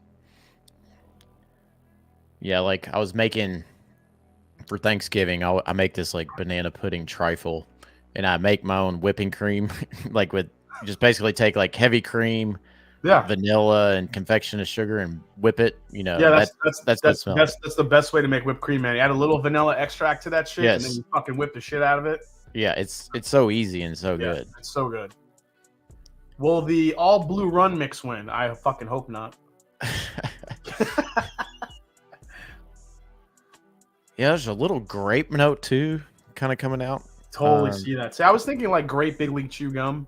Yeah, a little bit, like that fake, not fake, but some you get like in a Kool-Aid powder or Crystal Light powder, grape That flavors. grape, that grape like fun dip shit. Remember Exactly. that stuff? Yeah, fun Yeah. dip. Perfect. My Yeah. kids love it.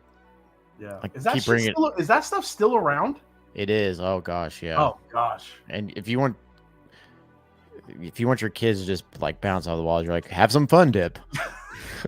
I don't see any parents saying like, yeah, I'd love when my kids bounce off the walls. Let's have some fun dip. Yeah. Right. Exactly. Yeah. Yeah, so whoever has not put in a super chat tonight, we are giving away 2 12-packs for the 12 days of Christmas. All 12 different samples of Mash and Journey picks. We're doing 2 different sets of that. And I might have something for a surprise to give away on the back end of that too. So I might have a third one. So if there's some oak opening up on this one too. Yeah, I'm getting that too. I want to try. I'm hoping the palate lives up to this one. So I'm going to try it here. Cheers.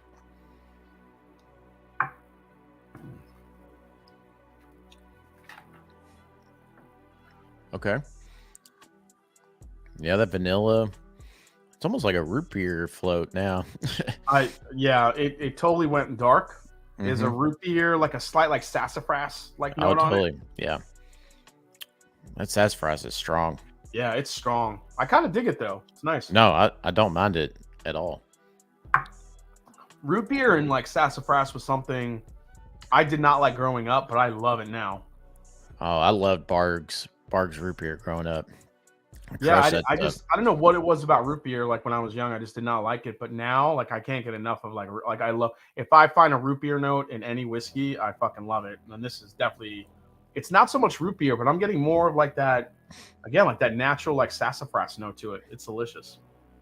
I've noticed that note. When we've done several Peerless picks, they've had a ton of like root beer sassafras kind of notes on their bourbon picks.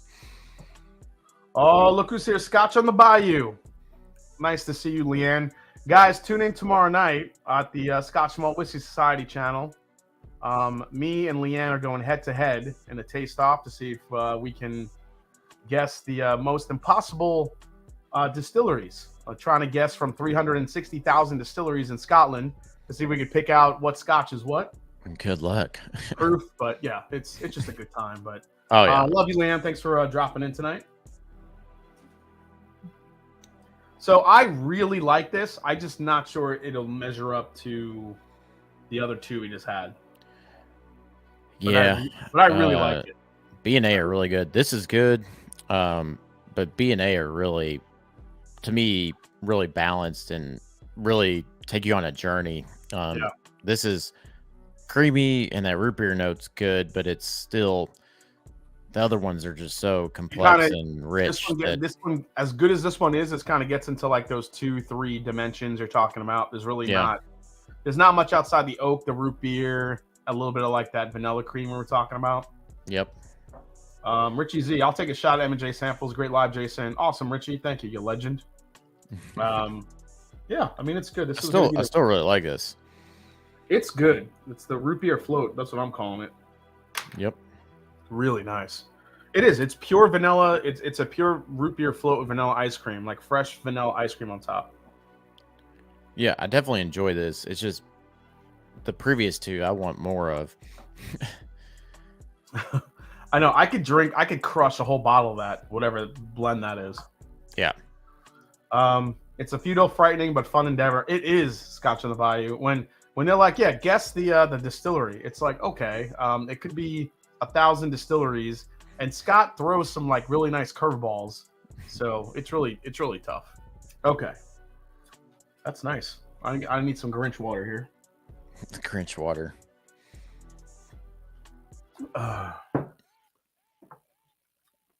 So what? Were you just in Kentucky like last week or a week ago?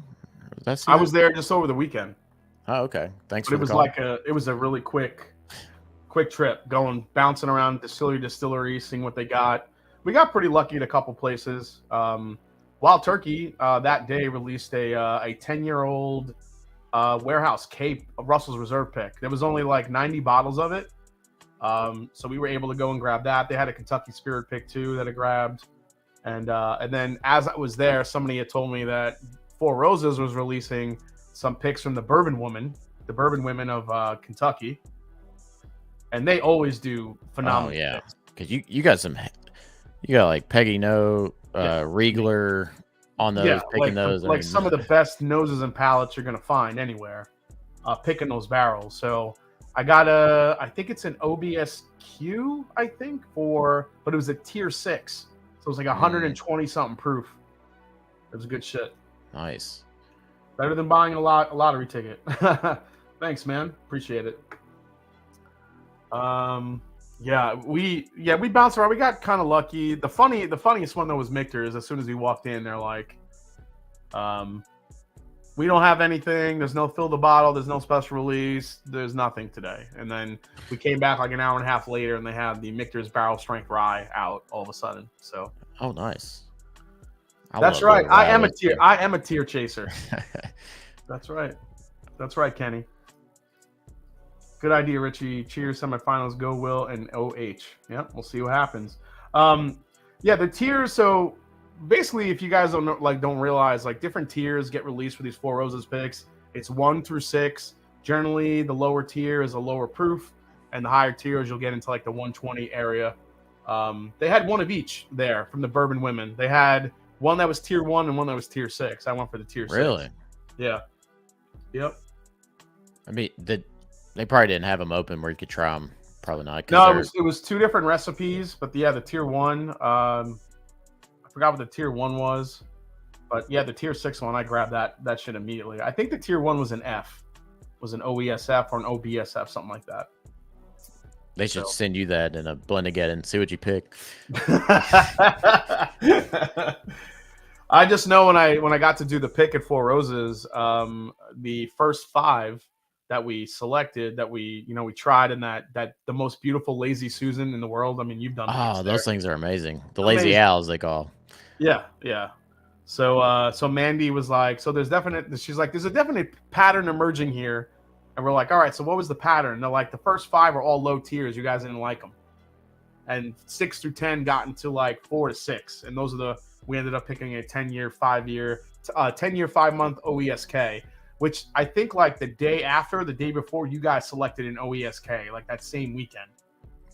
Somehow we always get 2, and we always pick a OESK, one of them. It's like, and then we always like pick something different. It's. Oh yeah, so Brandon Martell was with us. So one was an OBSF and one was an OBSV. So gotcha. That's what the recipes were. Yep. Thanks, Ian. Appreciate you, man. I like those V's. Those V's are good. Dude, the V's are really good. All right, let's go to this last one. Letter F. Let's see what we get here. Oh wow, that's smoke. Smoke and Cecil's gonna be out on this one. Cecil's out on this one. Sorry, you submit smoke and this is very smoky. Alan says, what is this sample for after nearly an hour? Jason didn't realize that Ryan brings the side conversation that he does this week in bourbon. Keep $5 for your Dateline prune juice. Oh shit. No, this is the last sample. We're about to bring it down here. The nose is getting better, but I mean that smoky note is just so pronounced, and it's just one of those things. You either like it or you don't. It's super smoky on the palate. Yeah. And I know from memory, I know whose pick that is. I know whose blend that is. Because it stood out amongst everyone else's, and I know exactly whose that is. There's some nice cobbler notes in there. Yeah, the other ones I have no idea, but I know whose this is. Bring Bobby D'Antoni on, and you'll pick an OEFU. Cheers, OH. Rooting for you. I mean, it's like you cook a cobbler over a campfire or something. So there's some sweet, fruity notes in there, but that smoke is so. Yeah, but the smoke is really overtaking it, which isn't. I mean, I don't mind it. So if you like, we were talking about ASW. Like this reminds me of the ASW single malt profile, which could be in the mix here. It's good. Okay. But yeah, all right. So we have our first tastings of the 6. So I think we should go through them real quick, reverse order. Just take a couple sips, narrow it down, and then we'll go from there. And then we'll pick our top 2. I'm curious to go back to that first one and see what it does. Yeah, because it was fantastic out of the gate. But yeah, it was fantastic out of the gate. So now, after tasting all this, going back through it and seeing what happens. Oh, poor F. I'm sorry. It's just not in my wheelhouse. I like Poor F a lot, but it's not unique enough, I think, to stand up against the others, to be honest. So I think F is probably like an easy elimination. Not that it's bad. I mean, it did make it to the semifinals. But now we're going into like the creme de la creme of the blends here. And even though it's okay, it's not really, there's nothing unique enough about it. Well, that's a very specific flavor profile. You know, you have to that's got to hit somebody specific. Yeah. All right. So let's go to back to letter C here. This is the one we called a root beer float when we just tasted it.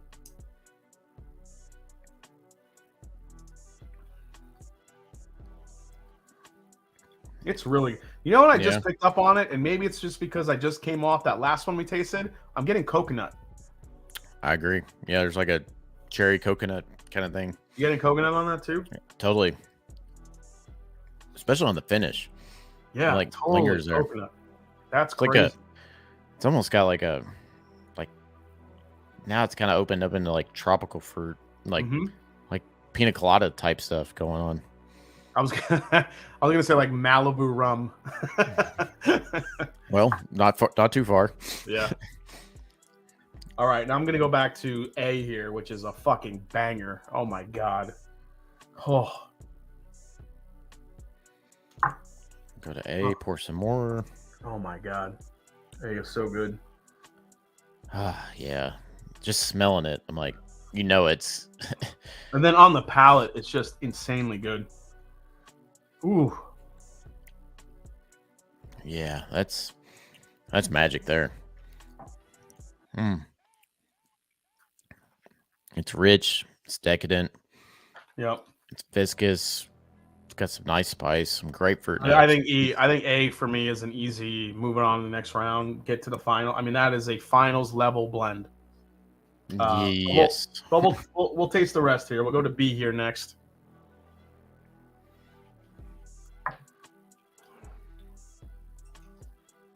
Wow, B got like super citrusy to me all of a sudden on the palate. B just like hit with all this candied orange. That reminds me of some good Wild Turkey profile. Maybe even some MGP in there too. That's fucking nice. That's 100% MGP. It's got to be. Yeah. I mean, it's got that nice cherry note, those nice baking spices. That's like a great, I'd say 6 to 8 year MGP flavor profile going on. I would agree. That MGP for me, I get gingerbread and I get orange, and I'm totally getting that on this. Yeah. Yep. Oh man, that was good. I like it. It's maybe a little too spice forward compared to A. I feel like A is just so balanced. Yeah, B definitely is more. Yeah, B is definitely more spice heavy. Yeah, I would agree. All right, let's go to D. Now D, we wrote pastry, a little bit of a dusty funk.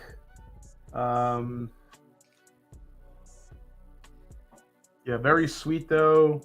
A little bit of a dusty note, a little nuttiness. Man, did this one get better? It did get better. Did it get better?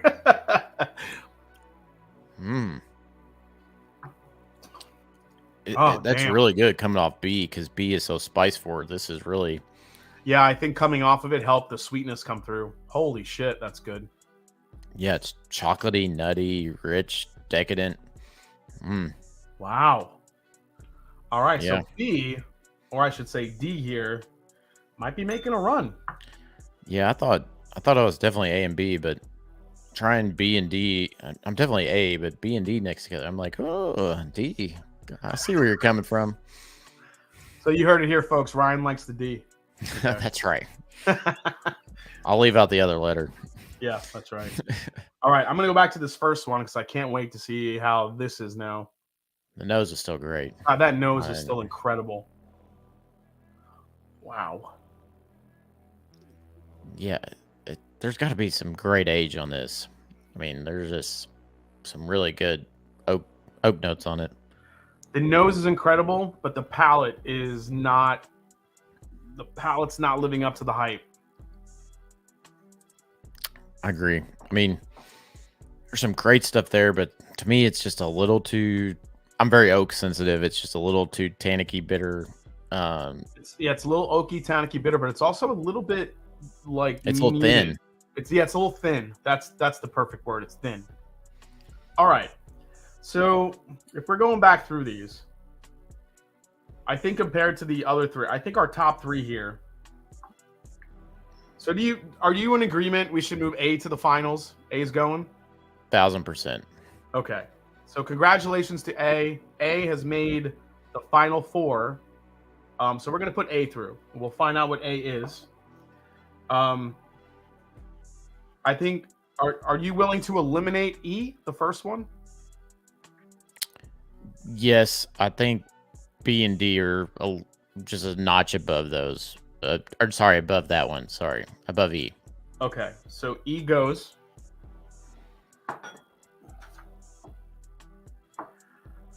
And now, what's here? C. So C was the root beer float one. Is C something you want to keep between these two, or you think it's outclassed by the other two blends? Let me try it one more time. It's funny. It's like sometimes when I look at my glasses and like the stuff I have the most amount in it, like where I don't have to go back to it, I'm like, those are really good. And that was one of them, you know. I don't think, like, for me personally, C is so good, but I just don't think there's enough to hold on to the other versus the other two. Yeah, it's very good, but there's almost that's I like sassafras and I like root beer, but it's almost too one-dimensional. It's like so focused on that. Like, I'm with you. I would like this, but I'd only want one glass of it, and then I'd be like, move me on to something else. All right, so now we need to make a choice here between B and D. What's it going to be? D or B to move on to the finals with A? Just a quick reminder, programming note, Women of Whiskeys is going live at 11 right after we're done here. Let's see. Yeah, we got to see if William Dalvilar is going to make the blend here or not. We'll see. Oh man, this is gonna be tough. Yeah, this is going to be splitting hairs here because they're so different. So it's like two different styles completely.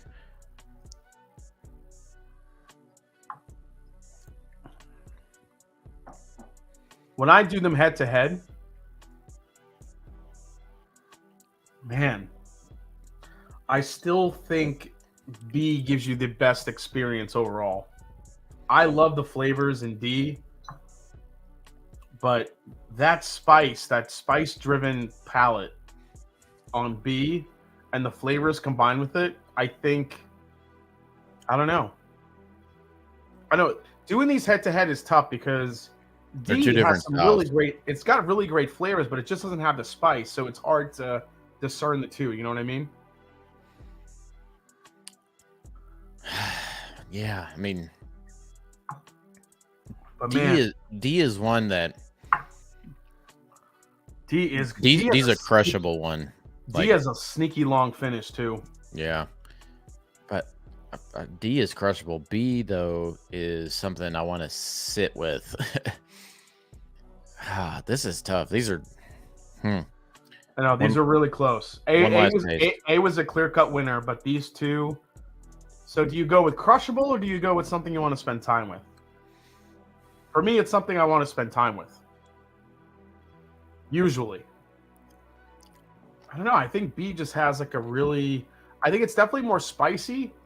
I think B is trying to do what A did, but A like mastered the balance while B is a little bit more spice forward. Yeah, B is just, I mean, it's still sitting and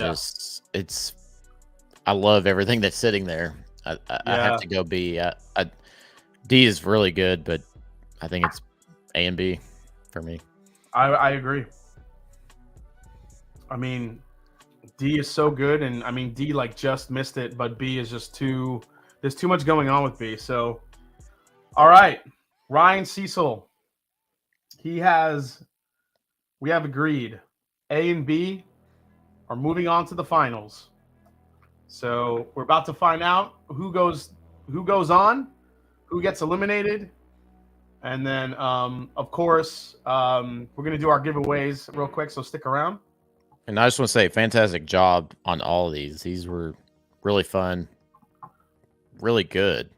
I'm impressed, really. So are you saying you're gonna hire a couple of these blenders? Yeah, just to like keep me in check, you know. All right, here we go, guys. I'm gonna open the sealed envelope here. It's very official, Ryan. I don't know if you know that shit. It's very official. We have sealed envelopes and everything. I'll get Vanna White out. I wish Vanna was here to turn some blends and some letters. All right, let's go to the key. Oh my God, here we go. The first one eliminated, which was F. That was kind of the smoke bomb. And that belonged to, I knew it was his. Belongs to Rob Shields. Rob Shields with, the name of his blend was Goat Breath from Hell. Goat breath? Goat Breath from Hell. Okay. So Rob Shields, let's find out what was in his blend. I think I have his blend here. Now, I thought it gave me an ASW vibe. Let's see what's in his blend. Calumet 16 year, 60% of the blend. Really? ASW, there it is. ASW, we did a snickerdoodle pick, we called it. He put that in the blend. That's where all that smoke came from, 30%. And then the rest was the rare character Mass and Journey pick, 107.35 proof. Decent blend. I just think the ASW duality just. What was the rare character pick? What type of whiskey? That was the bourbon pick. That was one of the Rio series where it was the MGP that was aged in the Castle and Key warehouses. Gotcha. Okay. Yep. All right. Next one up is, let's go to, well, we'll do that one last. We'll do that one kind of leading up to it.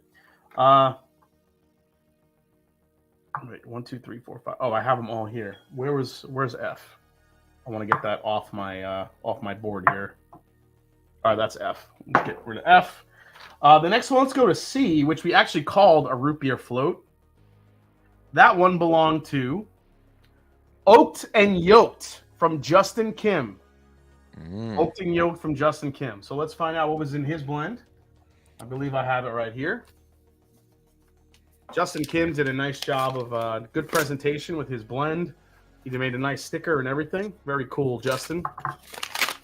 So let's see what was in his blend. So we were saying it was very root beery. Let's see what's in this blend here. We have Justin Kim Oaked and Yolk, 2 parts. Elijah Craig Barrel Proof, B520.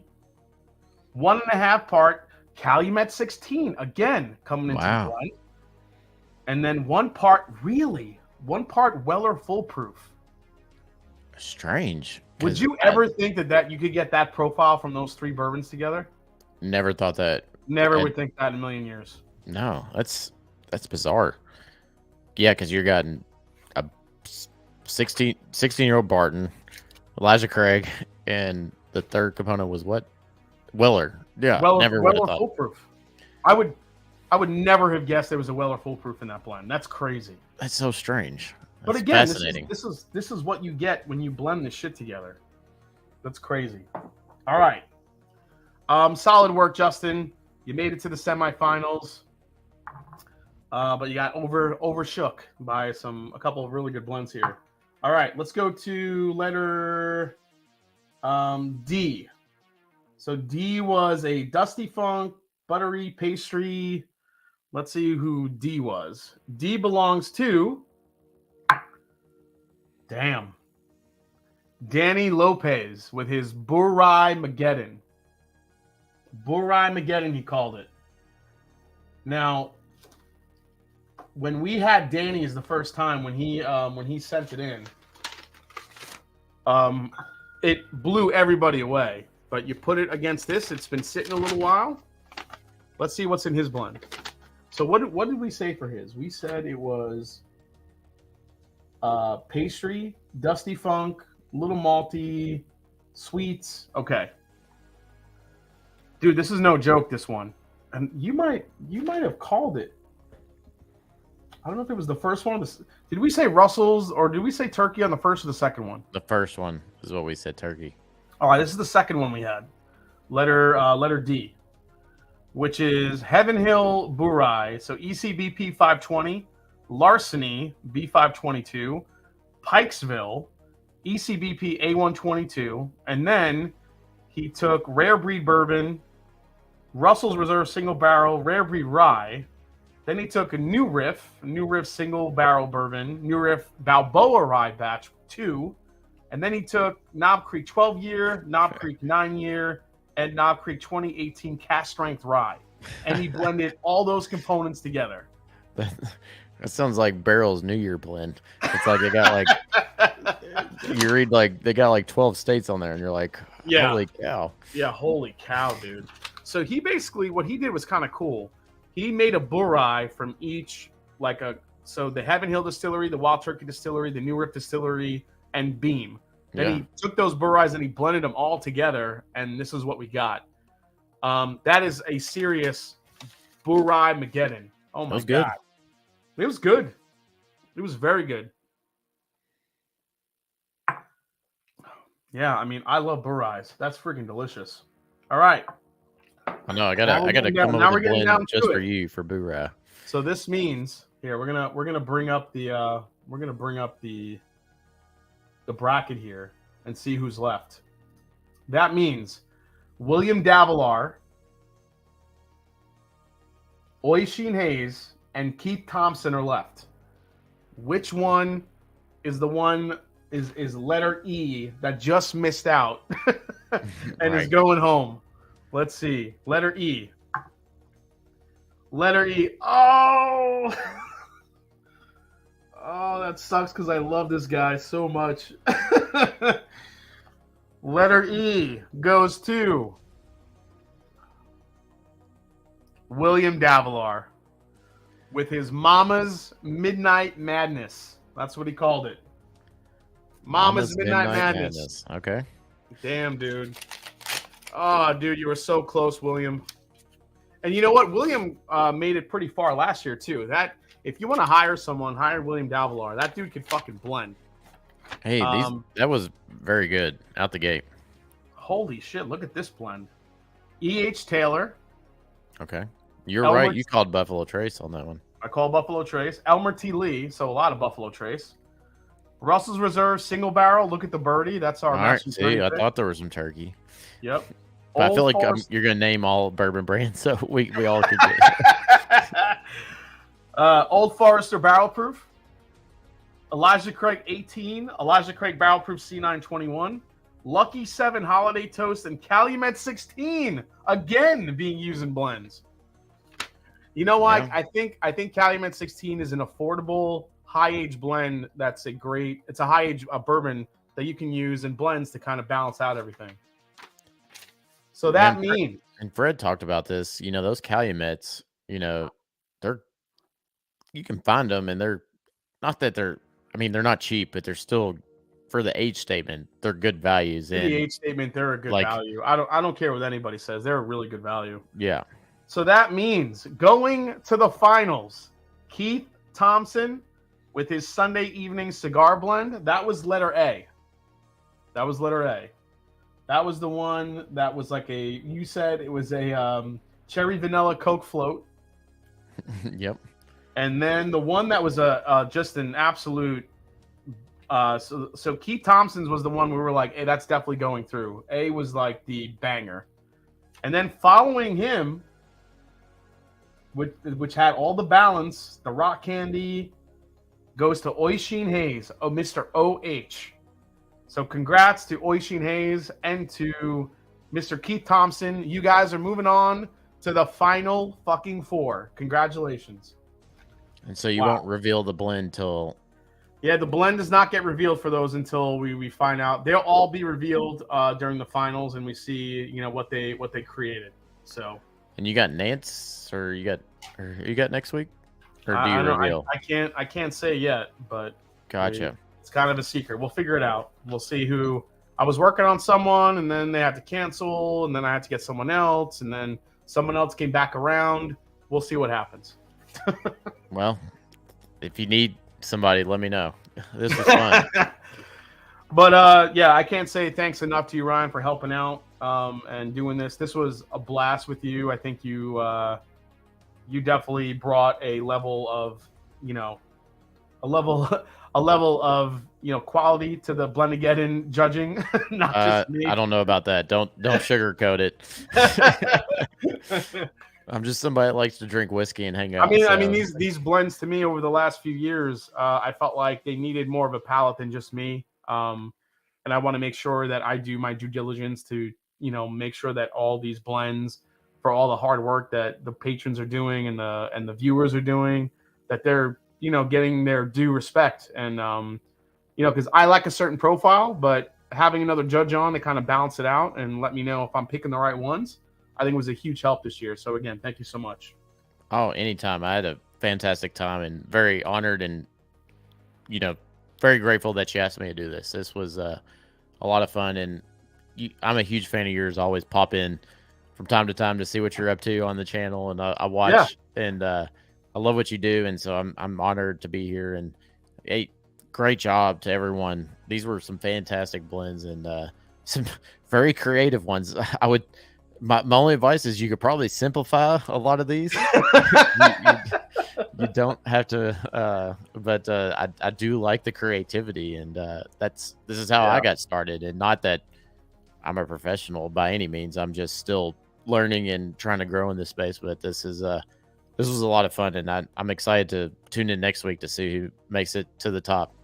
Yeah, totally. And next week we have a crazy bracket. Next week, we have Shelby Strunk with the finisher, Kelsey Dime, who's a great friend of the show with his dime bag stash, Saucy Shane with his Old Daddy's Company, Jeffrey Wack, A Tale of Two Cities, Eric Sawyer with No Butterflies Were Harmed in the Making of This Blend, and Wise Guy Whiskey Guy with his Wise Man's Burai. So huge stacked group next week. So before we say goodnight, let's give away some Mash and Journey packs. So Whiskey Mountains, if you're still with us, let me know what the numbers we got here tonight. Giveaway time. So what numbers do we have here? You got it. So last year, Ryan, I got a blend, and I don't remember whose it was, but it was literally like somebody had made an infinity blend, like you said, like the New Year one. Mm-hmm. And it was a laundry list of whiskeys in this blend. I literally opened it. I'm like, I'm not fucking reading all these. This is insane. 111 entries. Holy shit. Okay. That's amazing. So 111 entries. We're going to. So Ryan, I'll let you do the first one. So this is for the first multi-pack, the 12 Days of Christmas Mash and Journey Whiskey Club pack. Pick a number between 1 and 111. Ryan, what do you got? Oh gosh, we'll go with number 26. 26. Whiskey Mountains. Adriana, who do we got?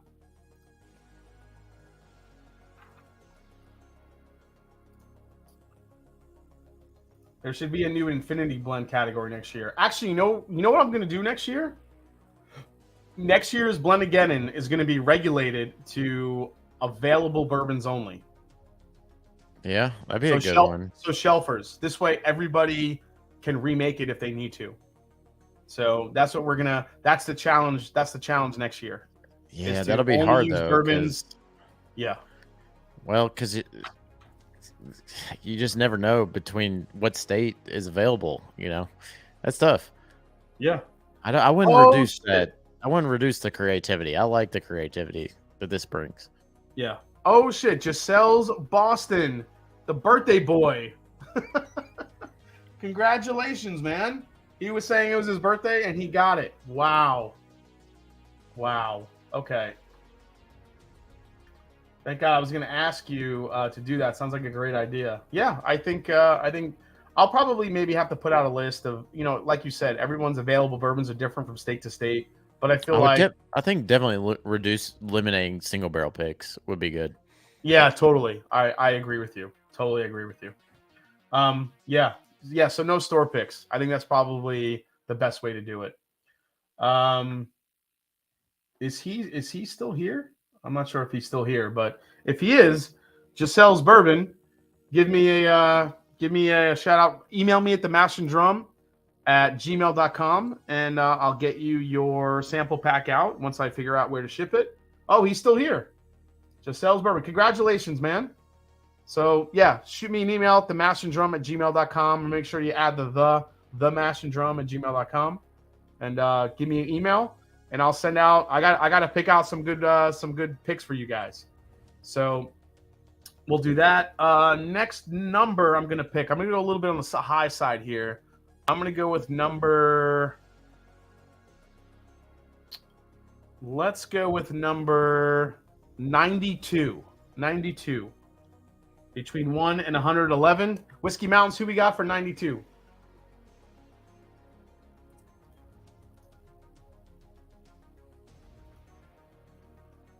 So, Ryan, while we're waiting for the winners, what's next for the Pursuit United lineup? Anything? I know you guys just released these, but are we looking at more just the standard blends? Are we looking at more finishes coming down the pipeline? What do you think?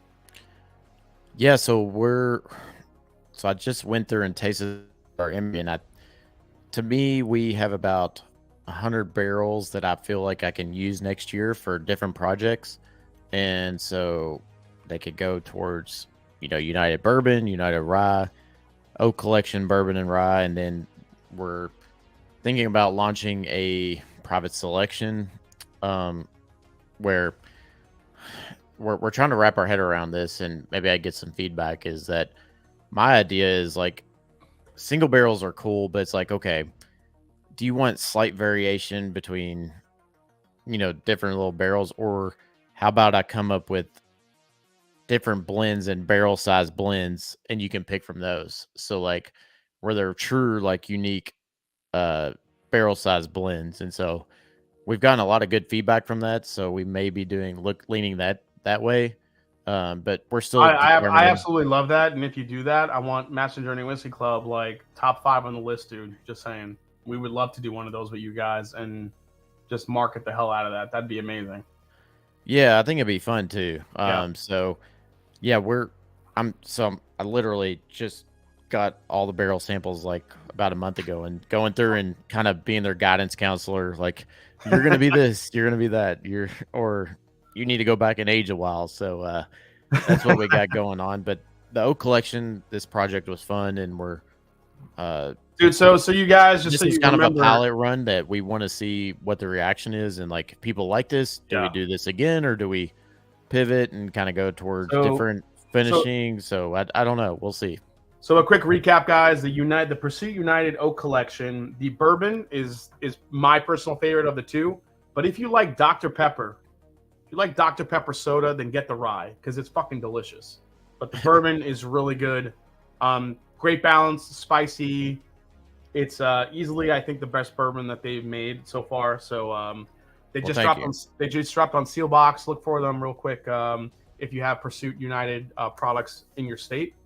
And I told Kenny this is the last time we're releasing them together because I want them to be on their own instead of compared to each other. But that's the hard part about, contract bottling is like you try to get your spot in bottling and, make the most of your resources. But it's like, okay, let's do them on their own so they're not compared to each other.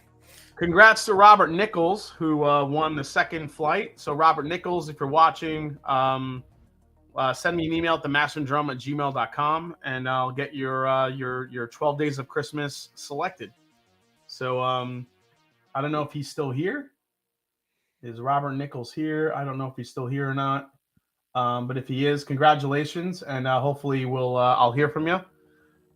Jason, was the bourbon where you got the cola flavor? Yeah, I got a little bit of like a flat cola flavor on the bourbon, but it's so spicy. It's got this beautiful spice from front to back. Whereas the rye is herbal, but on the palate, it comes off as like Dr. Pepper, the 23 flavors. So congrats to Robert. Now here's the surprise. This is what I'm gonna do. His name tabs out. Okay, so he is in here. I'm gonna do one more giveaway. What I'm gonna give away is a bottle of the Mash and Journey Whiskey Club 9-year-old toasted rye from Foregate. So I'm gonna give away a bottle of that right now. It's one of the most delicious ryes I've had this year. It's a $200 bottle. I'm gonna give away one right now. So to anybody watching or where everybody gets in on it. So I'm going to ask Ryan to pick one more number between 1 and 111. What do you got, man? I'll go 83. 83. My wife's birth year. There you go. To the Foregate. So congrats to everyone who wins the Foregate. Whiskey Mountains, Adriana, who do you got at number 83?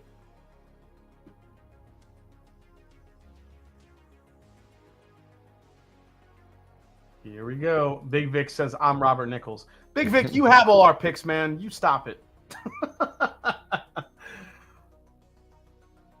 All right. 83. That's those right. Those Foregate picks are fun. What's that? I said those Foregate picks are fun. They're really good. Yeah, they're fucking delicious. Yep. So 83 is the last giveaway. Who do we have? Stuff and Whiskey says, oh my God. What? Richie Z? Yes. Richie Z. Congratulations. Richie Z, the OG. He's been in every Whiskey Tube chat since like 1964. He's amazing. Before you're born.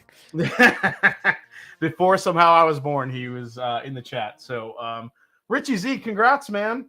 Richie Z, you know where to find me. I'm going to send you a bottle of the Foregate toasted 9-year bourbon. 9-year rye that we released recently. It's over at Sealbox. I'm going to order your ass a bottle, and I hope you fucking love it, man. Congratulations, Richie. That was awesome, man. That's so cool. I'm so glad he won. Richie Z, oh my God, wow. Richie, you're going to enjoy the shit out of that. That's awesome. So everybody, congrats to all the winners tonight. Thanks for watching. Again, thanks to Ryan. If you guys have not listened to the Bourbon Pursuit podcast with Ryan Cecil and Kenny Coleman, please do. Keep an eye out for the new Pursuit United Oak Collection series. Both of them are really good, really unique, very different. I definitely lean towards the bourbon this time, which is awesome. Please listen to their podcast. Guys, next week, amazing bracket, surprise guest judge. Who is it going to be? Damn. What can I say? Thanks for all the support. Congratulations to the blenders. And as I always say, it's not about the whiskey, it's the people you share it with. So cheers. And Ryan, thanks again, man. No, cheers, buddy. Appreciate it. Thanks again, and I'm looking forward to next week. See who makes it through. We'll see. Cheers, guys. Take care. Buddy. See ya.